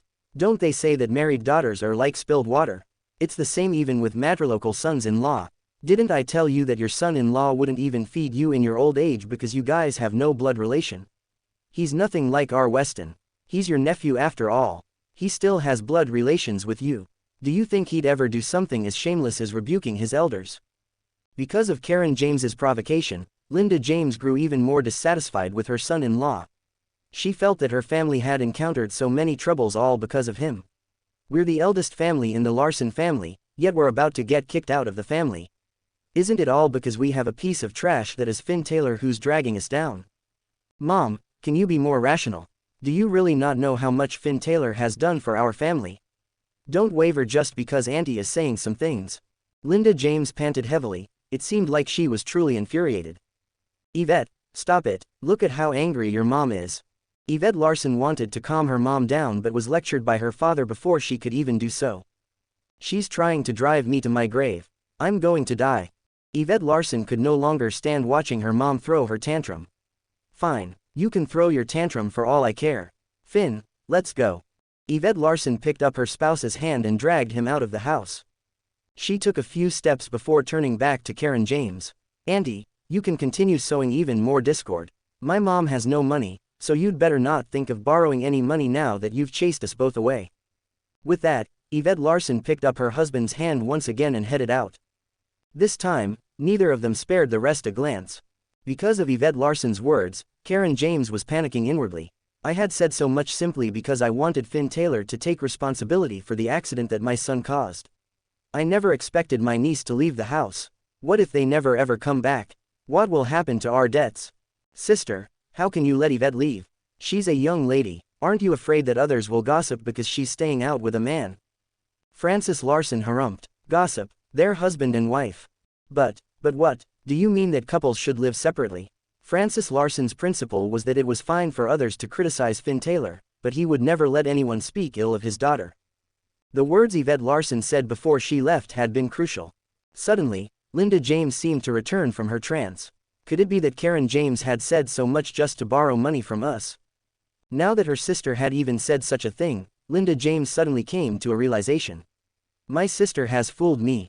She had said all those things just to borrow money from me. I even got into a huge fight with my daughter because of Karen James. However, there's no way I'm going to beg my daughter to come home. Sister, you'd better go out now. They haven't gone far, ask them to come back. This is a family matter, so it'd be embarrassing if we can't resolve it and word gets out about it. Linda James appeared to be furious. No, I'm not going. I'm her mom. Does she think she's my mom? She'll have to come back and beg me. Forget it, I don't want to talk about it. I'm too angry. I'm going to take a nap. With that, Linda James headed straight for her room. At that moment, Karen James's family was dumbfounded. They had come all the way here with a hidden agenda to borrow money. However, they had never expected it to be way out of the question now. What should we do? How am I supposed to know? Why don't you know what to do? It's only because of you that we're in this situation now. Did I want this to happen? It's our son who drove into someone. Why is it my fault? Why is it not your fault? Ellipsis. Feeling the warmth from Yvette Larson's dainty hand, Finn Taylor's heart leapt with joy. His wife then brought him to a hotel. Hello, how many rooms would you like? 1 room. Yvette Larson initially wanted to ask for 2 rooms, but she thought about their relationship again. In the end, she decided on a single room. All right, please hand me your identity cards so that I can conduct verification. The couple was stunned when they heard the receptionist. Neither of them had brought their identity cards. Who would bring them wherever they go? We forgot to bring them. Can we just pay a higher price? Yvette Larson tried to bribe the receptionist. But that receptionist wasn't buying it. I'm sorry, we're a legitimate hotel. Fuck, if not for her husband holding her back, Yvette Larson would have gotten into a fight with the receptionist. To her, it sounded as though this receptionist was mocking her. In the end, the couple was left with no other choice and could only leave the hotel. Sigh, how nice would it be if we had our own house? Finn Taylor turned to look at his wife seriously. He then spoke up as though he was talking to her but also as though he was muttering to himself. We will. Although Yvette Larson had heard his words, she didn't take them to heart. Forget it, let's go home. Along the way home, Finn Taylor glanced toward Pacific Heights. Actually, I have already purchased one of San Francisco's most luxurious villas on the peak of Pacific Heights. It's worth more than $20 million, and it's currently under renovation. After the renovations are done, I'll move in with my wife. Then, we will no longer have to live with my father-in-law or mother-in-law. That would also mean that there will be much less conflict. When the couple arrived home, they stopped in their tracks. How are we supposed to enter? It feels a little awkward. Eventually, Finn Taylor instructed his spouse to wait outside. Then, he pushed the door open and walked in. At this time, Karen James's family had just finished arguing with each other and were now sitting on the sofa without talking to each other. Their faces were all down, but all 3 of them were surprised by Finn Taylor's arrival. Karen James was about to speak when Finn Taylor spoke up. It's rare that Andy has made the trip here. As hosts, it's best that we bring you out for a meal. Yvette and I just made reservations. Karen James had intended to lecture the other, but she swallowed her words when she heard him say that. She was afraid that not only would she not get to have this meal, but she would also be unable to borrow any money if she were to go overboard with her words. Since Finn Taylor is willing to treat me to a meal, this means that his heart toward me has already softened. I had better keep my mouth shut for now. All right, I'll go get my sister. With that, she rushed upstairs to get Linda James and Francis Larson. Weston Shaw and Larry Shaw were both terrified of Finn Taylor, so they didn't dare to utter a word. Very quickly, Linda James rushed down. What, going out for a meal? How much will that cost? Why can't we have a meal at home? Karen James stopped her sister. Look at what you're saying. Just accept your children's filial piety. Look at how outstanding Yvette is. She's a CEO, and she's nothing like my on your nephew who knows nothing. We'll have to rely on Yvette to look out for him in the future." With that, she pulled her sister toward the door. Yvette Larson touched the front of the car. There was indeed a scratch on it. "It seems like it formed because of the accident. Although I didn't pay for the car, my heart still aches." In fact, her heart ached even more for her husband. He had clearly bought the car, yet her mom wouldn't even allow him to touch the car. Even after Weston Shaw had gotten into an accident with the car, her mom had chosen to blame her husband instead. She thought about how much Finn Taylor had had to endure and tolerate in the past 3 years, things he shouldn't have needed to tolerate. Yvette Larson gave the matter some thought. "Have I ever thrown tantrums or scolded him for no good reason in the past 3 years? But I'm certainly not that kind of person. I'm an educated and useful member of society." However, she thought deeper about the matter. Then, she suddenly remembered about a dozen incidents where she seemed to have unreasonably scolded her husband just like she had done today. In the face of this unjust punishment, Finn Taylor had reacted the same way as he had today, enduring it silently. At the thought of that, Yvette Larson's heart filled with regret. She swore inwardly to herself to treat her husband well from now on and that she was never going to ill-treat him again. Just then, her husband walked out with the rest of her family. Yvette Larson was never going to hand the car key over to someone like Weston Shaw again. She leaned against the door to the driver's seat and watched her family walk over. How shameless can Weston Shaw get? Because he wasn't allowed in the driver's seat, he headed for the front passenger seat. Just as his hand touched the door, Yvette Larson glared at him as though there were daggers in her eyes. "Scram to the back." Her voice scared Weston Shaw so much that he had no choice but to head to the back. Only when Finn Taylor arrived did she move away. "You'll drive." Linda James was about to nag again when she witnessed this. "Yvette." But before she could finish, her daughter cut her off. "Mom, you didn't fork out a single cent for this car. Shut up and go take your seat." Linda James was fuming and wanted to say something when her daughter whipped out her phone and showed her a QR code. "If you want to have a say, send me money for the car." Although Linda James had no idea how much this car went for, she knew how expensive BMWs were. She naturally didn't have anywhere close to that amount of money to offer to her daughter. In the end, she had no choice but to get into the backseat silently. Finn Taylor got into the driver's seat while his wife got into the front passenger seat, ignoring the nagging of the people behind them. The couple had a short discussion before they set off for a hotel. Very quickly, they arrived at a hotel named Best Boutique Hotel. It wasn't luxurious, but neither was it shabby. It was a 4-star hotel at the very least. As soon as Weston Shaw got out of the car, he headed for the reception desk and asked about how many stars this hotel had. The moment he found out that this wasn't a 5-star hotel but a mere 4-star one, his expression darkened. Then, he secretly told his mom about this. Of course, Karen James immediately expressed her displeasure. "Sister, let me ask you. You weren't exaggerating about Yvette being a CEO, right?" "No, she's just a deputy CEO." Linda James couldn't understand what her sister was talking about. "No, but since it's real, why are we here to have our meal?" Linda James glanced around. It was clean and bright. What's wrong? She didn't think there was any problem. This is only a 4-star hotel, not a 5-star one. A CEO is treating her auntie to a meal, her biological auntie. How could she bring us to a 4-star hotel? "Sister, I don't know if you look down on me or if Yvette does. But if that's really the case, I'm going home. You'd better not come to visit us ever again. Anyway, you look down on poor people like us. What's the point of keeping in contact?" This was the kind of person Karen James was. After being lectured by her niece, she had been frightened and had started to blame herself for everything. She was then back to her usual self after Finn Taylor coaxed her with some words. But now, she had started to say such bizarre things as though she didn't have a brain. "No, that's not what we mean. It's just a meal. What's the difference between a 4-star hotel and a 5-star one?" "There's a huge difference. It might not matter when you're treating others to a meal, but I'm your biological younger sister and Yvette's biological auntie. Think about it. If people in the company hear about this, what will they think of Yvette? If she treats her own auntie like this, how well will she treat her subordinates? Do you think those people will want to work for Yvette?" Linda James was a little stunned by her sister's words. She does make sense. She looked back at her daughter. "Yvette, shall we go somewhere else?" Yvette Larson couldn't be bothered to entertain her aunt, and she simply said, "Feel free to leave if you don't want to join us."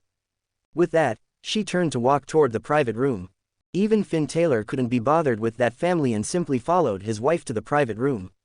They can join us if they want to, otherwise, they can simply leave. We'll simply treat it as though we're having a candlelight dinner date with each other. Everyone was left standing there dumbfounded. You raised her well. You raised her so well. Sister, I finally get to see how well you raised your daughter. If my Weston behaved like that, I'd have killed him a long time ago. Karen James's words that were filled with a hidden meaning caused Linda James's face to sour visibly. All right, let's not talk about this anymore. Let's go in. Do you think we haven't embarrassed ourselves enough? Francis Larson lectured them and pulled his wife toward the private room.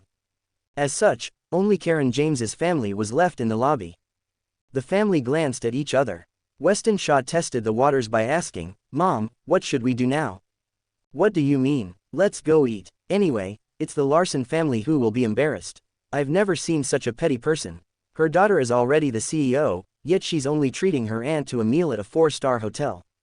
If I were that rich, I'd treat them to a meal at a 6-star hotel, let alone a 5-star or 4-star one. With that, Karen James stomped off toward the private room. But as she reached the door, she seemed to have thought of something. Oh right, let's go to the seafood corner and see what they have. Right, I'll go ask the receptionist where it is. Very quickly, Weston Shaw found out where the seafood area was. Then, the shameless family of 3 headed over to take a look at the spread. This looks good. It's an Australian lobster, isn't it? Karen James pointed at a lobster while asking the waitress nearby. Yes, these are authentic Australian lobsters. All right, we'll take 7.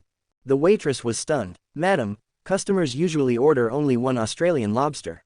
It's more than enough. What, can't we have 1 per person? Do you think we can't afford it? You misunderstood me, madam. That's not what I meant. Hurry up and put it aside for us then. The waitress could only say that she had been enlightened today. She had never seen anyone order an Australian lobster for each person. Thesis this abalone. Yes, these are authentic abalones from the East China Ocean. We'll take 5 kilograms of this for now. The waitress seemed to want to say something but restrained herself. What's this? Karen James pointed at a dark thing that she had never seen before. This is sea cucumber from the Atlantic Ocean. Oh, sea cucumber. Come, we'll have 1 each. Why are the sea cucumbers so small? Do you have anything bigger? I'm so sorry, madam. This is, unfortunately, all we have. Humph, didn't I say that the Larson family is stingy? Look at how small the sea cucumbers at 4-star hotels are. The waitress wanted to rebuke Karen James. These sea cucumbers are big enough. You'd have to go into the deep sea to catch any bigger ones. Even if you were to go to a 5-star hotel, it'd definitely be of the same size. But seeing that Karen James wasn't one to be trifled with, she eventually gave up that thought. This, that, and that. We'll have 5 kilograms of each. Adding everything together, Karen James had ordered more than a dozen different types of seafood. She then left while complaining. Sigh, a 4-star hotel is a 4-star hotel. It's nothing like a 5-star hotel, their seafood selection is so small. The waitress watched Karen James walk away, resisting the urge to punch the ladder. Ellipsis. Within the private room, Yvette Larson quickly ordered a few dishes. But by the time the waitress served the dishes, Karen James's family still hadn't arrived yet. Don't tell me that they left. Linda James was a little worried. After all, it was her younger sister that they were talking about. If my sister really has left, that will be a little embarrassing for me. So be it, let's just eat. Yvette Larson's mood wasn't the slightest bit affected by Karen James's family. She picked up a piece of meat and placed it on her husband's plate. Just then, Karen James's family walked in. Wow, how loving. You're even taking food for your husband. Our family has never heard of matrilocal sons-in-law eating at the same table. Your Larson family has really opened our eyes. For some strange reason, Karen James's words were filled with sarcasm. Auntie, that's funny. Our family doesn't have that rule.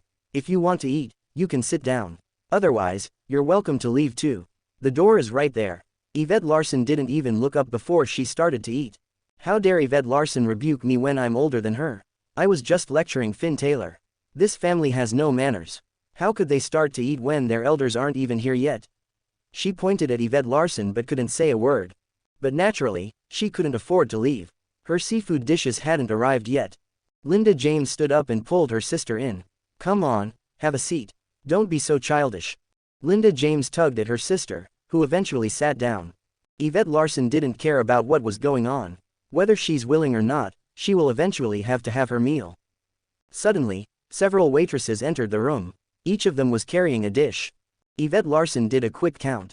There were nearly 100 dishes. Moreover, every single dish was an expensive one ranging from Australian lobsters to abalones. Did you guys make a mistake? We never ordered these. Yvette Larson's first reaction was that the waitresses had definitely made a mistake. I never ordered such expensive seafood. Yvette, I was the one who ordered them. It's such a rare opportunity that I'm visiting you. Besides, you're the CEO now. We should celebrate with these dishes. Yvette Larson nearly exploded after hearing that. You old hag, it's easy for you to say, but do you know how expensive these dishes are? When added up, all these dishes will cost $20,000 at the very least. Thousands of dollars to treat you to a meal. You must think very highly of yourself. However, these dishes have already been ordered and served. There'd be no point in me kicking up a huge fuss. Finn Taylor shook his head at his wife, telling her that there was no point in making a scene. Yvette Larson whispered to him, I don't have that much money. Then, Finn Taylor furtively handed his card over to his wife. Yvette Larson's mind was in a jumble as she received that card. Everyone is spreading rumors that Finn is nothing more than a matrilocal son-in-law of the Larson family and relies on his wife's family. But in my heart, I'm clear about just how many times he has helped me. Now, I even need my husband to pay for a meal. However, she had no other choice. If she didn't accept his money, she wouldn't be able to pay for the meal. In the end, Yvette Larson took the card and stuffed it into her pocket without saying a word. Halfway through the meal, Weston Shaw suddenly left the room. When he returned, his eye was badly bruised and swollen. It was obvious that someone had beaten him up. He stumbled into the room with 3 to 4 muscular men chasing behind him. He rushed up to Yvette Larson and pointed at her. This is my cousin. She's the Larson Corporation's CEO. Do you guys have a death wish? As expected, those men stopped chasing after him. Weston Shaw's heart leapt with joy. Have I really managed to subdue them? Just then, a man walked in. He was bald and had an extremely ferocious face. It was obvious he was a tough cookie. After entering, he dragged a chair over and sat down. Young man, you can't stop me by using the Larson family's name. However, I have met Quince Larson a few times and eaten with him. If you hand this young man over to me, I won't put you on the spot. Of course, Karen James jolted up from her chair. Who are you? Why should I hand my son over to you? Oh, he's your son. You didn't raise him well, so I'll teach him for you. Sam. At that, a muscular man rushed over and subdued Weston Shaw under his foot. Yvette Larson wanted to get up, but her husband stopped her. In the end, she sat back down. I'll fight it out with you since you dare to step on my son. Karen James was an unreasonable person to begin with. Now that someone was stepping on her son, she rushed forward without any thought. But another muscular man gently pushed her back into her seat. Everyone froze. Boss, what did my son do? How did he offend you guys? Larry Shaw was still sober and not drunk. As such, he stood up, wanting to learn about what had happened.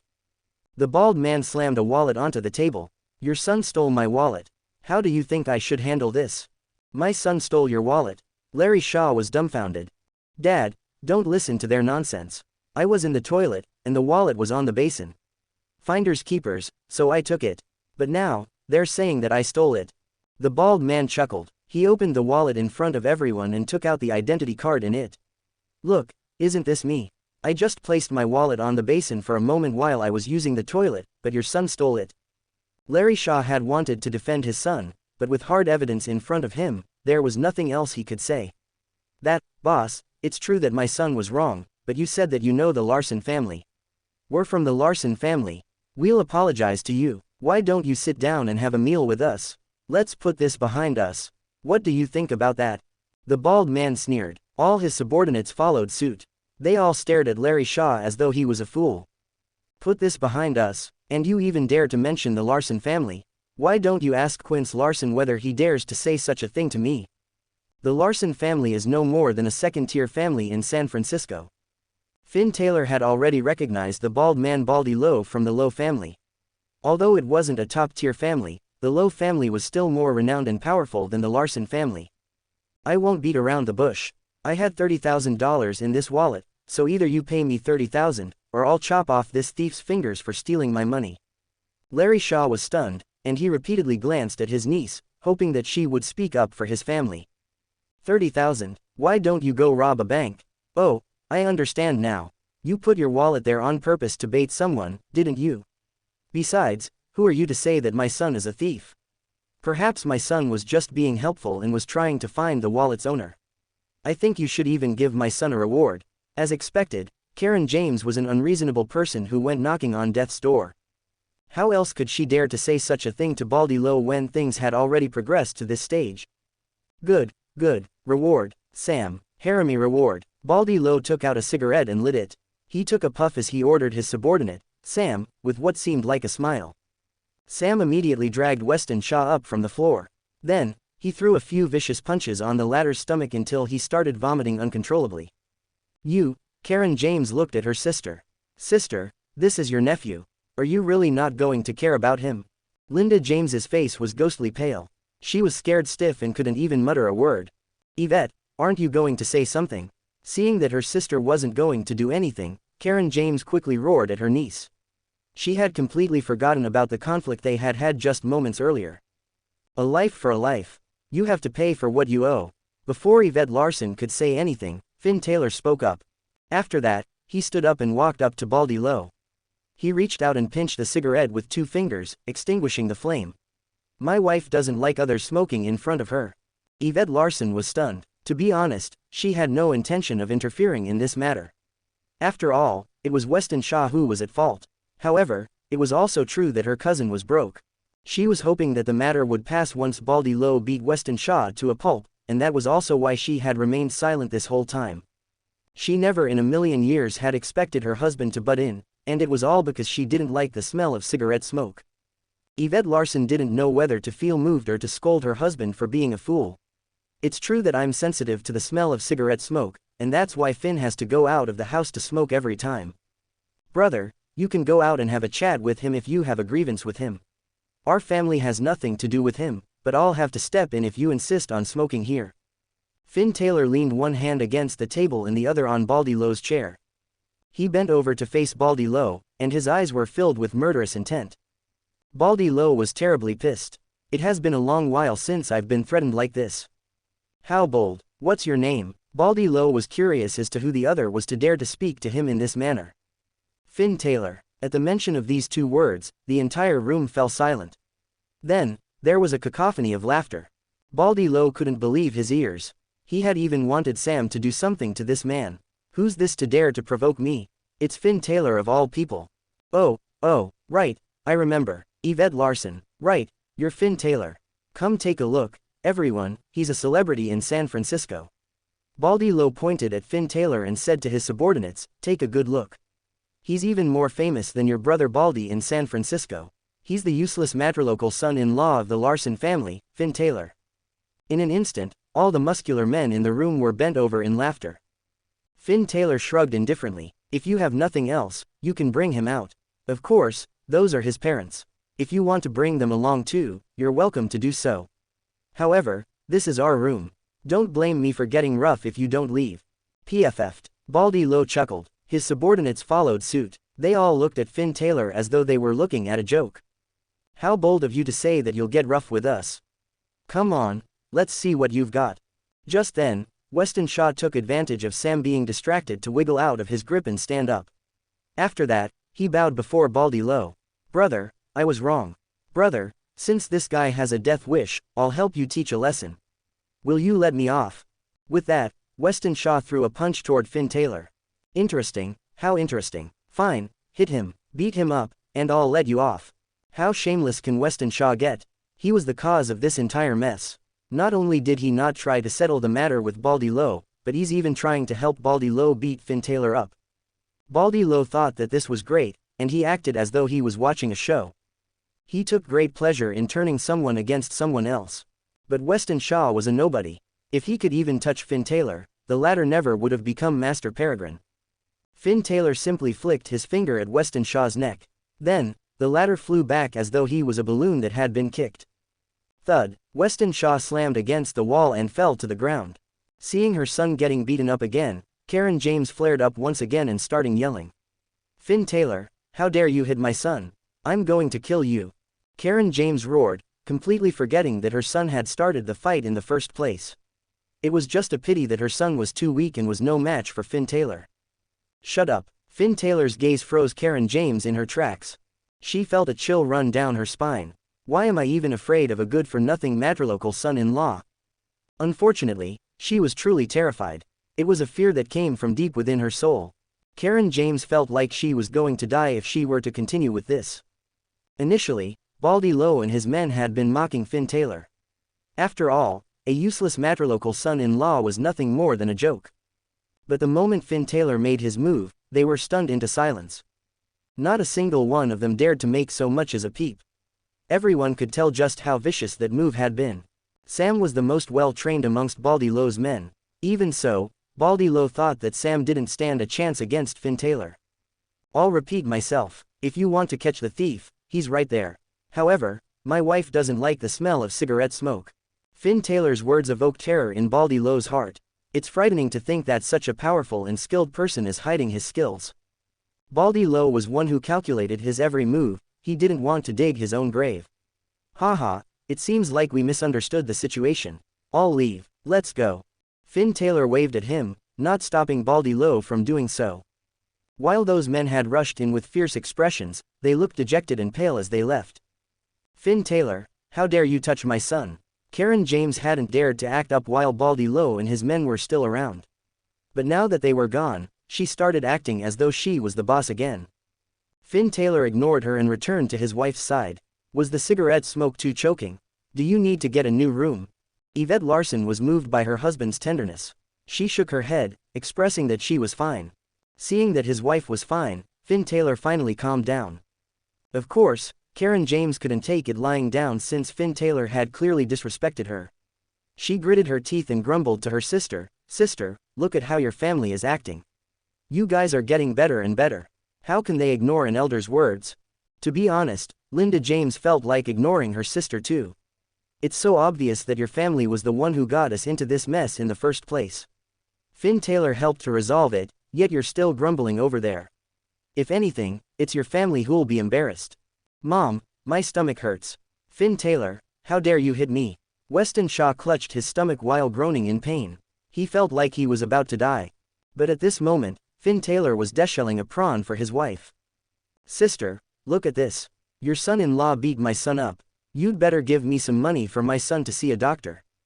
When Yvette Larson heard that, she nearly flipped the table to start a fight with her aunt. How could there be such shameless people in this world?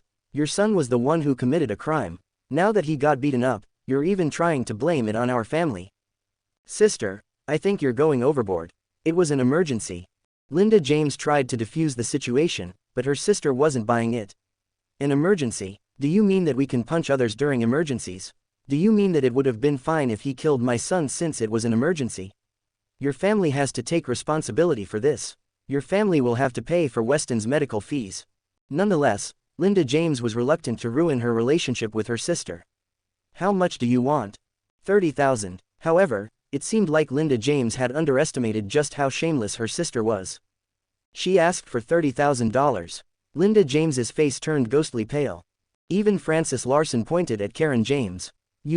This woman. What's wrong? Do you mean that you're not going to give us the money after hitting my son? Fine, I'll go to the Larson family and ask the old master for money then. Of course, Karen James was all too clear that Francis Larson's family wasn't well liked by the old master. If she were to look for him, it was obvious that she wouldn't get her money. But at the very least, she would be able to ruin Francis Larson's image and drag his family down even further. This was why she had said that to threaten Francis Larson and his wife. The couple obviously knew that Karen James was trying to threaten them. Nonetheless, they had no other choice but to compromise. We can't afford to fight with such shameless people. Who knows if she'll actually go through with her threat? Linda James turned to her daughter. Yvette, I don't have any money. It's up to you. Yvette Larson was fuming. Why should I have to pay them? Do they think it's easy for me to support the whole family with my salary alone? Fine, our family can give you $30,000, but we have a request. Nobody expected Finn Taylor to speak up at that moment. You're in no place to speak. Linda James felt annoyed. It's because you punched him that we got into this situation. Do you think you have any right to speak now? Mom, we're the ones paying for it. It's only right that Finn Taylor gets a say in it. In Yvette Larson's heart, she felt like she owed her husband a lot now. As such, she wasn't going to allow anyone to speak ill of him. Linda James had never expected her daughter to stand on Finn Taylor's side or even rebuke her.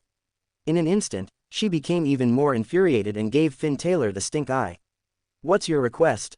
"It's simple. From now on, you'll have to respectfully address my mother-in-law as your sister. If she returns to her hometown, you'll have to make preparations for her and welcome her. If anyone disrespects her, you'll have to put them in their place right away." Linda James had been rather displeased with her son-in-law just seconds earlier, but she had never expected him to make such a request. All of a sudden, her gaze toward her son-in-law became gentler. Of course, Linda James wasn't the only one who was shocked by this request. Karen James's family, Francis Larson, and even Yvette Larson were utterly dumbfounded. "Have you made up your mind? Will you agree to it?" Finn Taylor. Yvette Larson thought that her husband would use this opportunity to fight for some benefits for himself, but he had asked for this instead. "It's true, everything he does is for our family." Finn Taylor waved his wife off, seemingly knowing what she wanted to say. However, he didn't let his wife say anything. "All right, we'll agree to your request." After a discussion, Karen James's family finally agreed to Finn Taylor's request. "When are you going to give us the money?"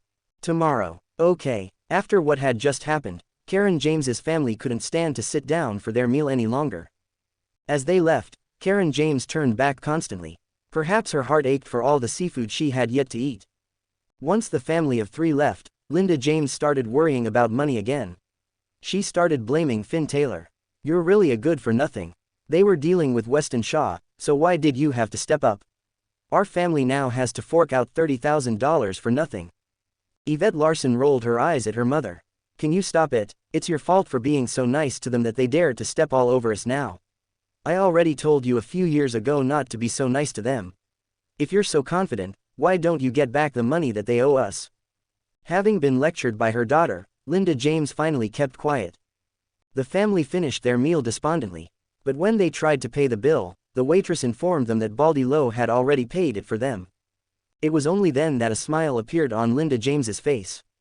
As for Finn Taylor, he couldn't help but grin inwardly. Although Baldy Lowe doesn't seem very capable, he has good judgment at the very least. I had simply thrown out a punch, yet Baldy Lowe already understood so much from that. He's someone I can cultivate. Finn Taylor decided to get Wampus to look for Baldy Lowe. If they could cultivate him, they could give him a spot in Peregrine Hall.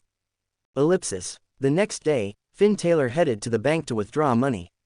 Yvette Larson had personally sent her husband to the door. As she watched her significant other walk off into the distance, she had mixed feelings. Everyone says that Finn Taylor relies on his wife's family, but who would have expected him to fork out $30,000? Yet, my mom still thinks that she's the one who is forking out this sum of money. Mom never even considered where I would get such a huge sum of money. Perhaps my mom thought that I could embezzle the company's funds now that I'm the deputy CEO. Upon reaching the bank, Finn Taylor spotted the long lines at the counter. Hence, he headed for the ATM. However, he could only withdraw $700 at once. As he withdrew his money, he grumbled about how troublesome this whole process was. Finally, he managed to withdraw $7,000 after 10 withdrawals. But as he tried to repeat the same process for the 11th time, he could no longer do so. Finn Taylor was confused. What bad luck. Is the machine down, or is there no more money in the machine? Sir, can you come over and take a look at this machine? Is something wrong? Even after analyzing the machine for a while, he still had no idea what was wrong. As such, he looked for the manager. The manager seemed to have nothing to do as he sat there, munching on some nuts. He was annoyed that Finn Taylor had called him over. Nonetheless, he had no choice but to go over since a customer had called for him. After several tests, the manager told Finn Taylor that there was nothing wrong with it. Finn Taylor's confusion grew, and he probed, could it be that there's no more money in the ATM? The manager stared at him as though he was crazy. What a fool, does he really think that the bank will run out of money? Finn Taylor was annoyed by the manager's gaze. If there's money in it, then just tell me. If not, you can let me know as well. Why are you looking at me like that? What do you mean? I can't withdraw any more money. You're not helping me solve my problem, and you're even looking at me with that gaze. That's impossible. Look, I just made a withdrawal. The manager withdrew $20 with his own card. Then, His gaze toward Finn Taylor changed to one toward a beggar. The manager had to resist asking whether the other had any money left in his account. Finn Taylor was terribly displeased. He inserted his card into the ATM once again and tried to withdraw money, but he was met with the same result. At this, even the manager was slightly stunned. After trying a few more times, he looked toward the bag in Finn Taylor's hand. "How much have you withdrawn?" $7,000. The manager seemed to have come to a sudden realization. "The daily limit is $7,000. You'll have to make an appointment to withdraw any more than that." Finn Taylor was stunned. Since when was there such a rule? Why did nobody tell me about this when I opened my account? Fine, I'll go to the counter to get another $23,000 then. The manager acted as though he was talking to a fool. "Didn't I tell you already? The daily limit is $7,000. You'll have to make an appointment if you want to withdraw any more than that." Finn Taylor was displeased. "Fuck, I earn more than $7,000 every day from interest alone. How can you tell me that I can only withdraw $7,000 a day?" The manager nearly laughed out loud. $7,000 in interest every day? What a joke. How much money would he need in his account to earn $7,000 a day? Very quickly, this scene attracted the attention of many other customers. As they gathered around, the security officers constantly had to usher them away to maintain order. In the end, the branch head was alerted to this incident. The branch head was a woman who looked extremely capable. "What's the matter?" "Ms. Carter, he wants to withdraw $30,000. I told him that our daily limit is $7,000, but he refuses to listen to me. That was why we got into a little bit of an argument. I don't want to withdraw $30,000 anymore. I want to withdraw $1 billion. The manager's gaze irked Finn Taylor. "I can put my money in any bank. It doesn't have to be this bank." He had already decided to withdraw whatever he had in this account. The moment Finn Taylor said so, the manager burst out laughing. "This guy is like a clown putting on a show." Ignoring the manager's laughter, Finn Taylor whipped out his bank card and said to the manager, "I should be able to withdraw money at any time with this card. You're losing a valuable customer because of him." When the branch head took a closer look at the card in Finn Taylor's hand, her face drained of blood. "A Peregrine card. That's right, it's our Peregrine card, a card that only the most valuable customers receive. A prerequisite of getting a Peregrine card is to have $1 billion in one's account. As such, this guy wasn't joking when he said that he wanted to withdraw $1 billion. If my superiors were to find out that we had lost a Peregrine card holder because of our negligence, they would surely fly into a rage." "Ms. Carter, right, $1 billion. I want to withdraw it right now. If you don't have enough cash here, you'd better call your superiors and get them to send it over now. I want cash." Finn Taylor placed his Peregrine card in Ms. Carter's hand. In an instant, Ms. Carter was on the verge of tears. $1 billion. It's true that a Peregrine card holder can choose to withdraw any amount at any branch, but I don't want that branch to be my branch. This is because I would have to take full responsibility for whatever happened in that case. Perhaps they won't just fire me for losing this Peregrine card holder. In fact, they might even kill me. I would be blacklisted from the finance industry from then on. In fact, Ms. Carter was even worried that they might simply kill her because of their fear of Finn Taylor. Ms. Carter landed a slap on the manager's face. "Scram, you're fired. Get lost. Don't you dare to show up here again." The branch head's furious roar attracted many dumbfounded stares. As onlookers watched on in disbelief, Ms. Carter slowly bent her knees until she dropped into a kneel before Finn Taylor. Yet, the other didn't even spare her a glance. His indifference horrified Ms. Carter even more. Thud, thud, thud. She repeatedly kowtowed, each bow making a disconcerting sound as her head hit the ground. "Please be magnanimous. Please be magnanimous." In the eyes of many, Ms. Carter was already an elite as the branch head. Who would have expected her to kneel down to Finn Taylor and even kowtow to him, begging for mercy? This was really beyond anyone's expectations. The manager stood by the side, feeling incredulous. What is going on? Why is the high and mighty Ms. Carter doing this? But the branch head gave no care to the stares she was receiving and continued kowtowing. "I'm going to move Finn Taylor with my sincerity. I want to let him know that I was wrong and beg him to give me another chance." Finn Taylor glanced at his watch. "It might take a few more hours if I want to withdraw $1 billion. My plans at home will be delayed then." In the end, he waved them off. "Forget it, help me get $23,000 for now." Ms. Carter was extremely emotional when she heard these words. She rushed into the bank and hollered at one of the staff, "$23,000. Hurry up and give me 23,000.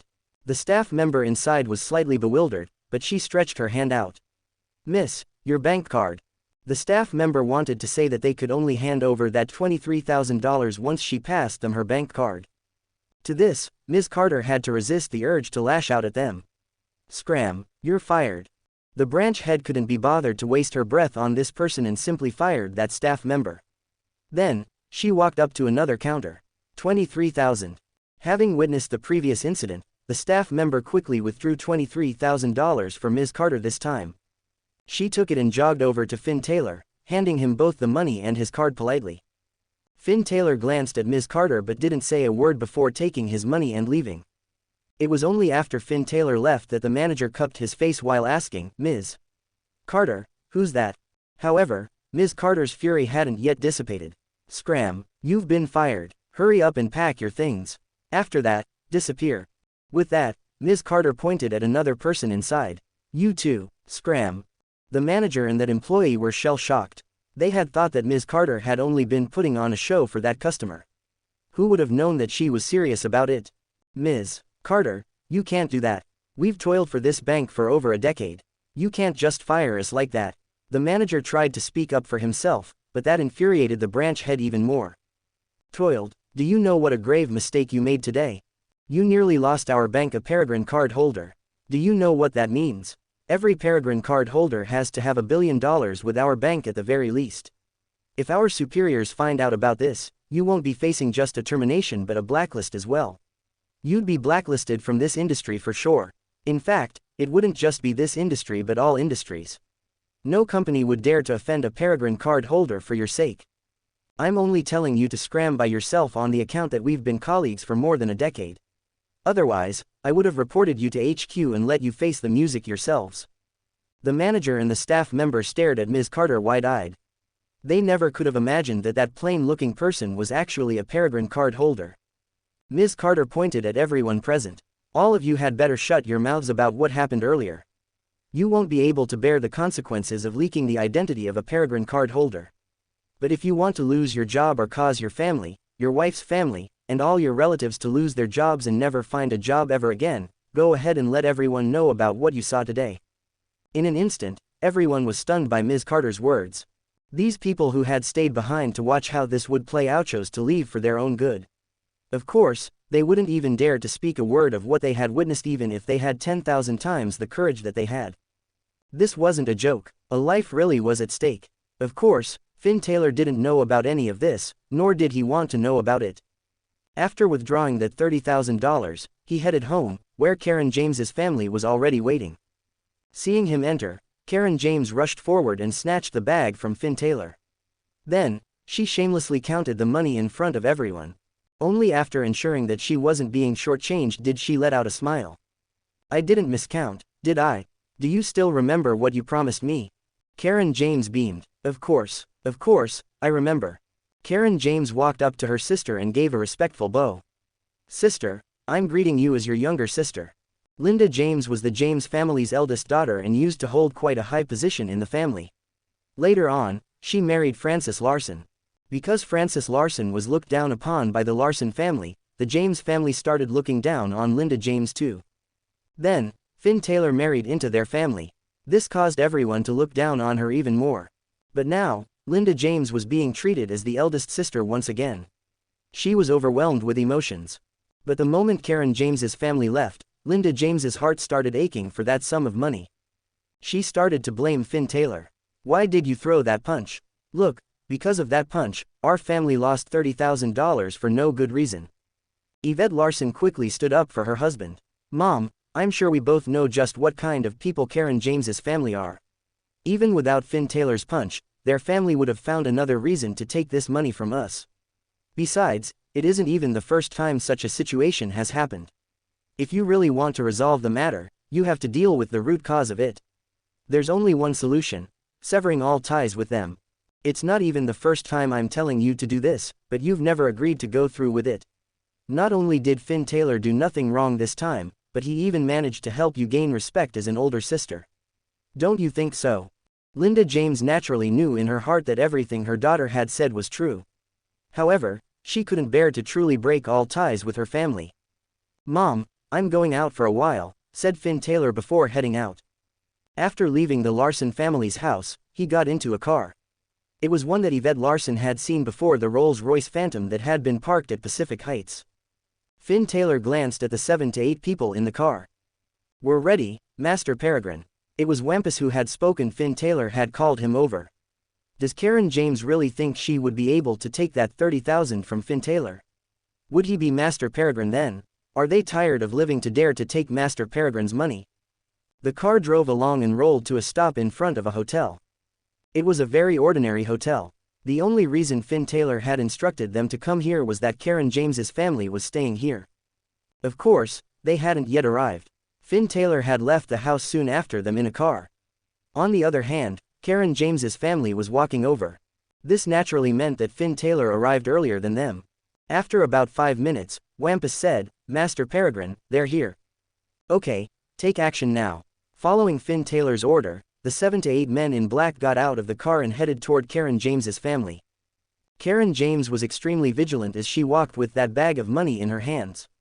Her husband and son flanked her, not daring to let their guard down. Their hotel was just ahead, but just then, 7 to 8 sunglasses-wearing men surrounded them. "Who are you? What do you want?" Karen James hugged that bag tightly in her arms, fearing for her life as she looked at the men in front of her. Of course, these men had no intention of wasting their breaths on her. After one of them nodded, 3 of the men immediately jabbed each of the family members with a needle at their necks, knocking them unconscious. The man who nodded then picked up the bag and got back in the car. After that, he passed the bag to Wampus. The latter glanced at it and nodded. "Nothing's missing." "Let's go then," ordered Finn Taylor, and the car flew off. It was some time later before Karen James groggily came out of her unconscious state. When she realized that her bag of money was gone, she hurriedly shook her husband and son awake. The family of 3 burst into tears, but there was nothing more they could do. As for Finn Taylor and his subordinates, they had arrived at Wampus's house at Pacific Heights. At this moment, there was an additional guest in Wampus's house, Baldy Lowe. Finn Taylor walked in and handed the bag in Wampus's hands to Baldy Lowe. "Counted the $30,000 that you wanted." Baldy Lowe glanced at that bag. When he realized that it was filled with wads of cash, he was dumbstruck. "What, weren't you very articulate at the restaurant? Why have you become a mute now?" Mr. Taylor, Baldy Lowe had truly become terrified of Finn Taylor after witnessing his skills. Thankfully, he had stopped himself in time and had even made up for his mistake by paying for the latter's bill. But it was no longer fear he was feeling after New York's Sullivan family invited him over, it was terror. He believed that this definitely had something to do with Finn Taylor.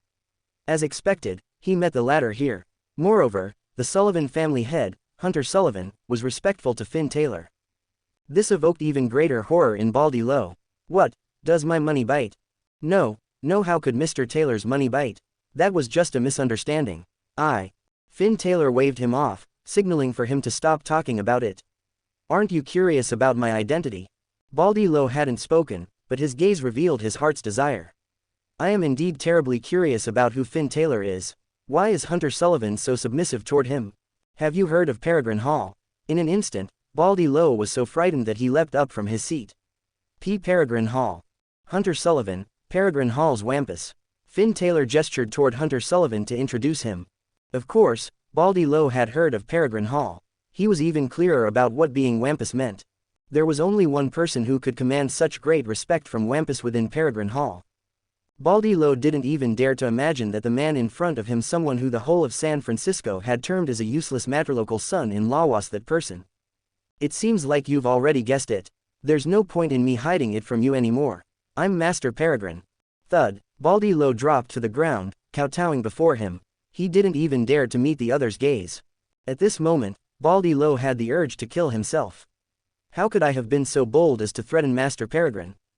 "Don't get scared. Stand up and have a chat with me, I don't bite." Although Finn Taylor said so, Baldy Lowe didn't dare to stand back up. It was Hunter Sullivan who helped him up. "Do you want to join Peregrine Hall?" Baldy Lowe couldn't help but wonder if his ears were playing tricks on him. This is incredulous. Master Peregrine is inviting me to join Peregrine Hall. Of course, I'm willing. Although Baldy Lowe looked rough and tough, he was incredibly soft-hearted. He had his own backstory and his own difficulties too. This will be a great chance for me to make a comeback.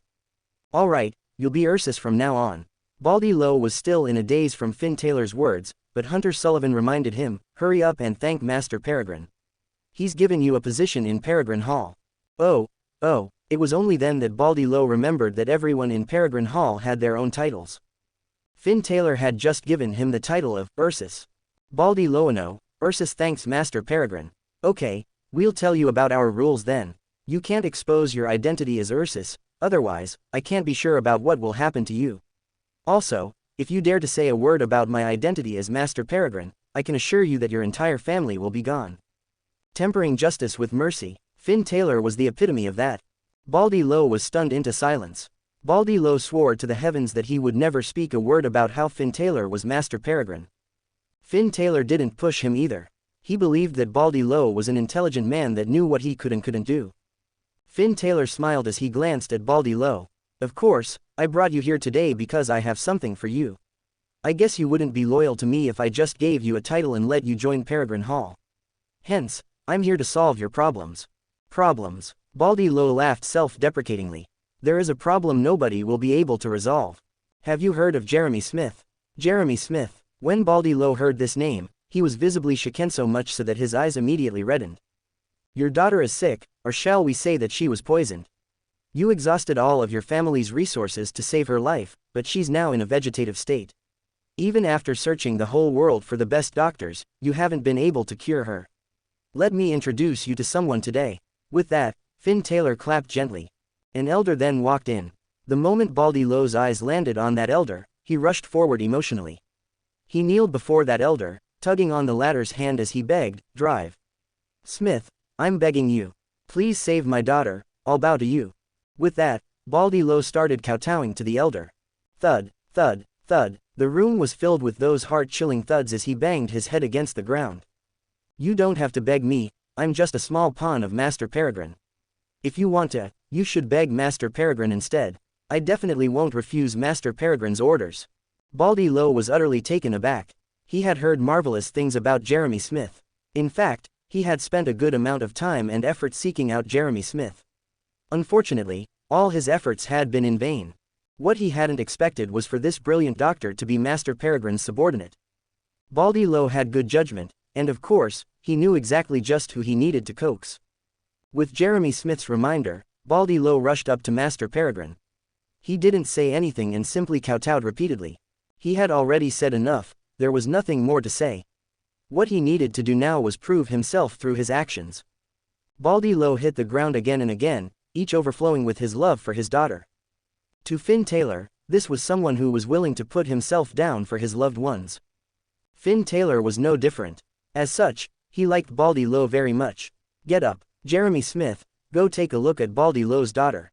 Jeremy Smith bowed. I understand, Master Peregrine. Then, Finn Taylor turned his gaze to Wampus. What's your progress with that piece of jade? Wampus felt a little guilty. I'm sorry, Master Peregrine. I haven't found anything yet. I don't want to hear excuses. All I need are results. Finn Taylor waved him off. Okay, get some people for me tomorrow. I need to do something. Wampus hurried off to arrange for that right away. Finn Taylor stood up. I've stayed here for long enough. It's time for me to return home. As he walked out of Pacific Heights, he bumped into someone. The sight of that person made Finn Taylor want to turn away to avoid her. But she had already shouted, Oi, Finn Taylor. Am I a man-eating tiger or a jinx? Why are you turning away from me? This person was none other than Quinn Larson's mother, Hilary Stone. What do you want? Since he couldn't run from it, Finn Taylor turned around to face that woman. It's my second time seeing you come out of Pacific Heights. Don't tell me that you know someone here. Finn Taylor's gaze hardened, and the urge to kill her surged in his heart. However, he suppressed it. Hilary Stone didn't notice anything amiss. I'm going home. I have no time for you. Finn Taylor didn't even bother trying to be respectful or polite to an elder. Don't. I still want to treat you to a cup of coffee. I'm not interested. Finn Taylor didn't want to have any contact with Hilary Stone. After all, there was a generational gap between them. Finn Taylor could feel that Hilary Stone was plotting something against him. That won't do. I've already made a reservation. You have to go with me. Finn Taylor was reluctant, but Hilary Stone walked up to pull him along. He wanted to dodge her, but the latter dragged him away. Finn Taylor wanted to ignore her, but he was also scared that she would fall apart if he were to exert the slightest force. Fine, I have no other choice. I'll just have a meal with her. Finn Taylor thought that nothing would go wrong. Hilary Stone had chosen a restaurant this time, but it wasn't a high-class one. In fact, it was a roadside stall. Finn Taylor quickly ordered a few dishes and paid up front. He didn't want to owe Hilary Stone anything. Finn Taylor was rather guarded against the Larson family. It was only wise to do so. What do you want to tell me? Finn Taylor immediately spoke up without waiting for her to do so. What, can't I treat you to a meal as your elder? Finn Taylor sneered. Elder, he very much wanted to laugh. If anyone in the Larson family wants to say that they're my elder, I would allow it. But I will never allow Hilary Stone to address herself as my elder. Which family's elder is she? She had already left the Larson family the year that Freddie Larson passed away. But now that the old master is going to pass on and the Larson family's assets are going to be distributed, she's returned. It would be an insult to all other elders to address her as one. I heard that Quinn Larson became the company's CEO. Hilary Stone seemed to be muttering to herself, but she was also talking to Finn Taylor. Quinn is the CEO, and Yvette Larson is the deputy CEO. How nice. In these 18 years, it's been the old master helming the company, while Quince Larson and Eleanor Larson managed the company. I never thought that a day would come when Yvette Larson and Quinn Larson would get the chance to do that. Hilary Stone was speaking slowly. It was as though she was analyzing the Larson family's situation, but it also seemed as if she was saying this to Finn Taylor on purpose. It's such a pity that the Larson family's second and third branches are so deeply rooted in the family's management. It's hard to get rid of them at once. If the eldest branch or the fourth branch tries to do it alone, they'll definitely fail spectacularly. Finn Taylor understood what she was getting at. Hilary Stone wanted his family to join hands with Quinn Larson. An alliance, Finn Taylor mumbled. It seemed as though he had said those words but also like he hadn't. Hilary Stone scooped up a slice of pie and placed it on Finn Taylor's plate. The fourth branch is willing to share a piece of the pie with the eldest family. I wonder if they'd be willing to have it. Wait for next part.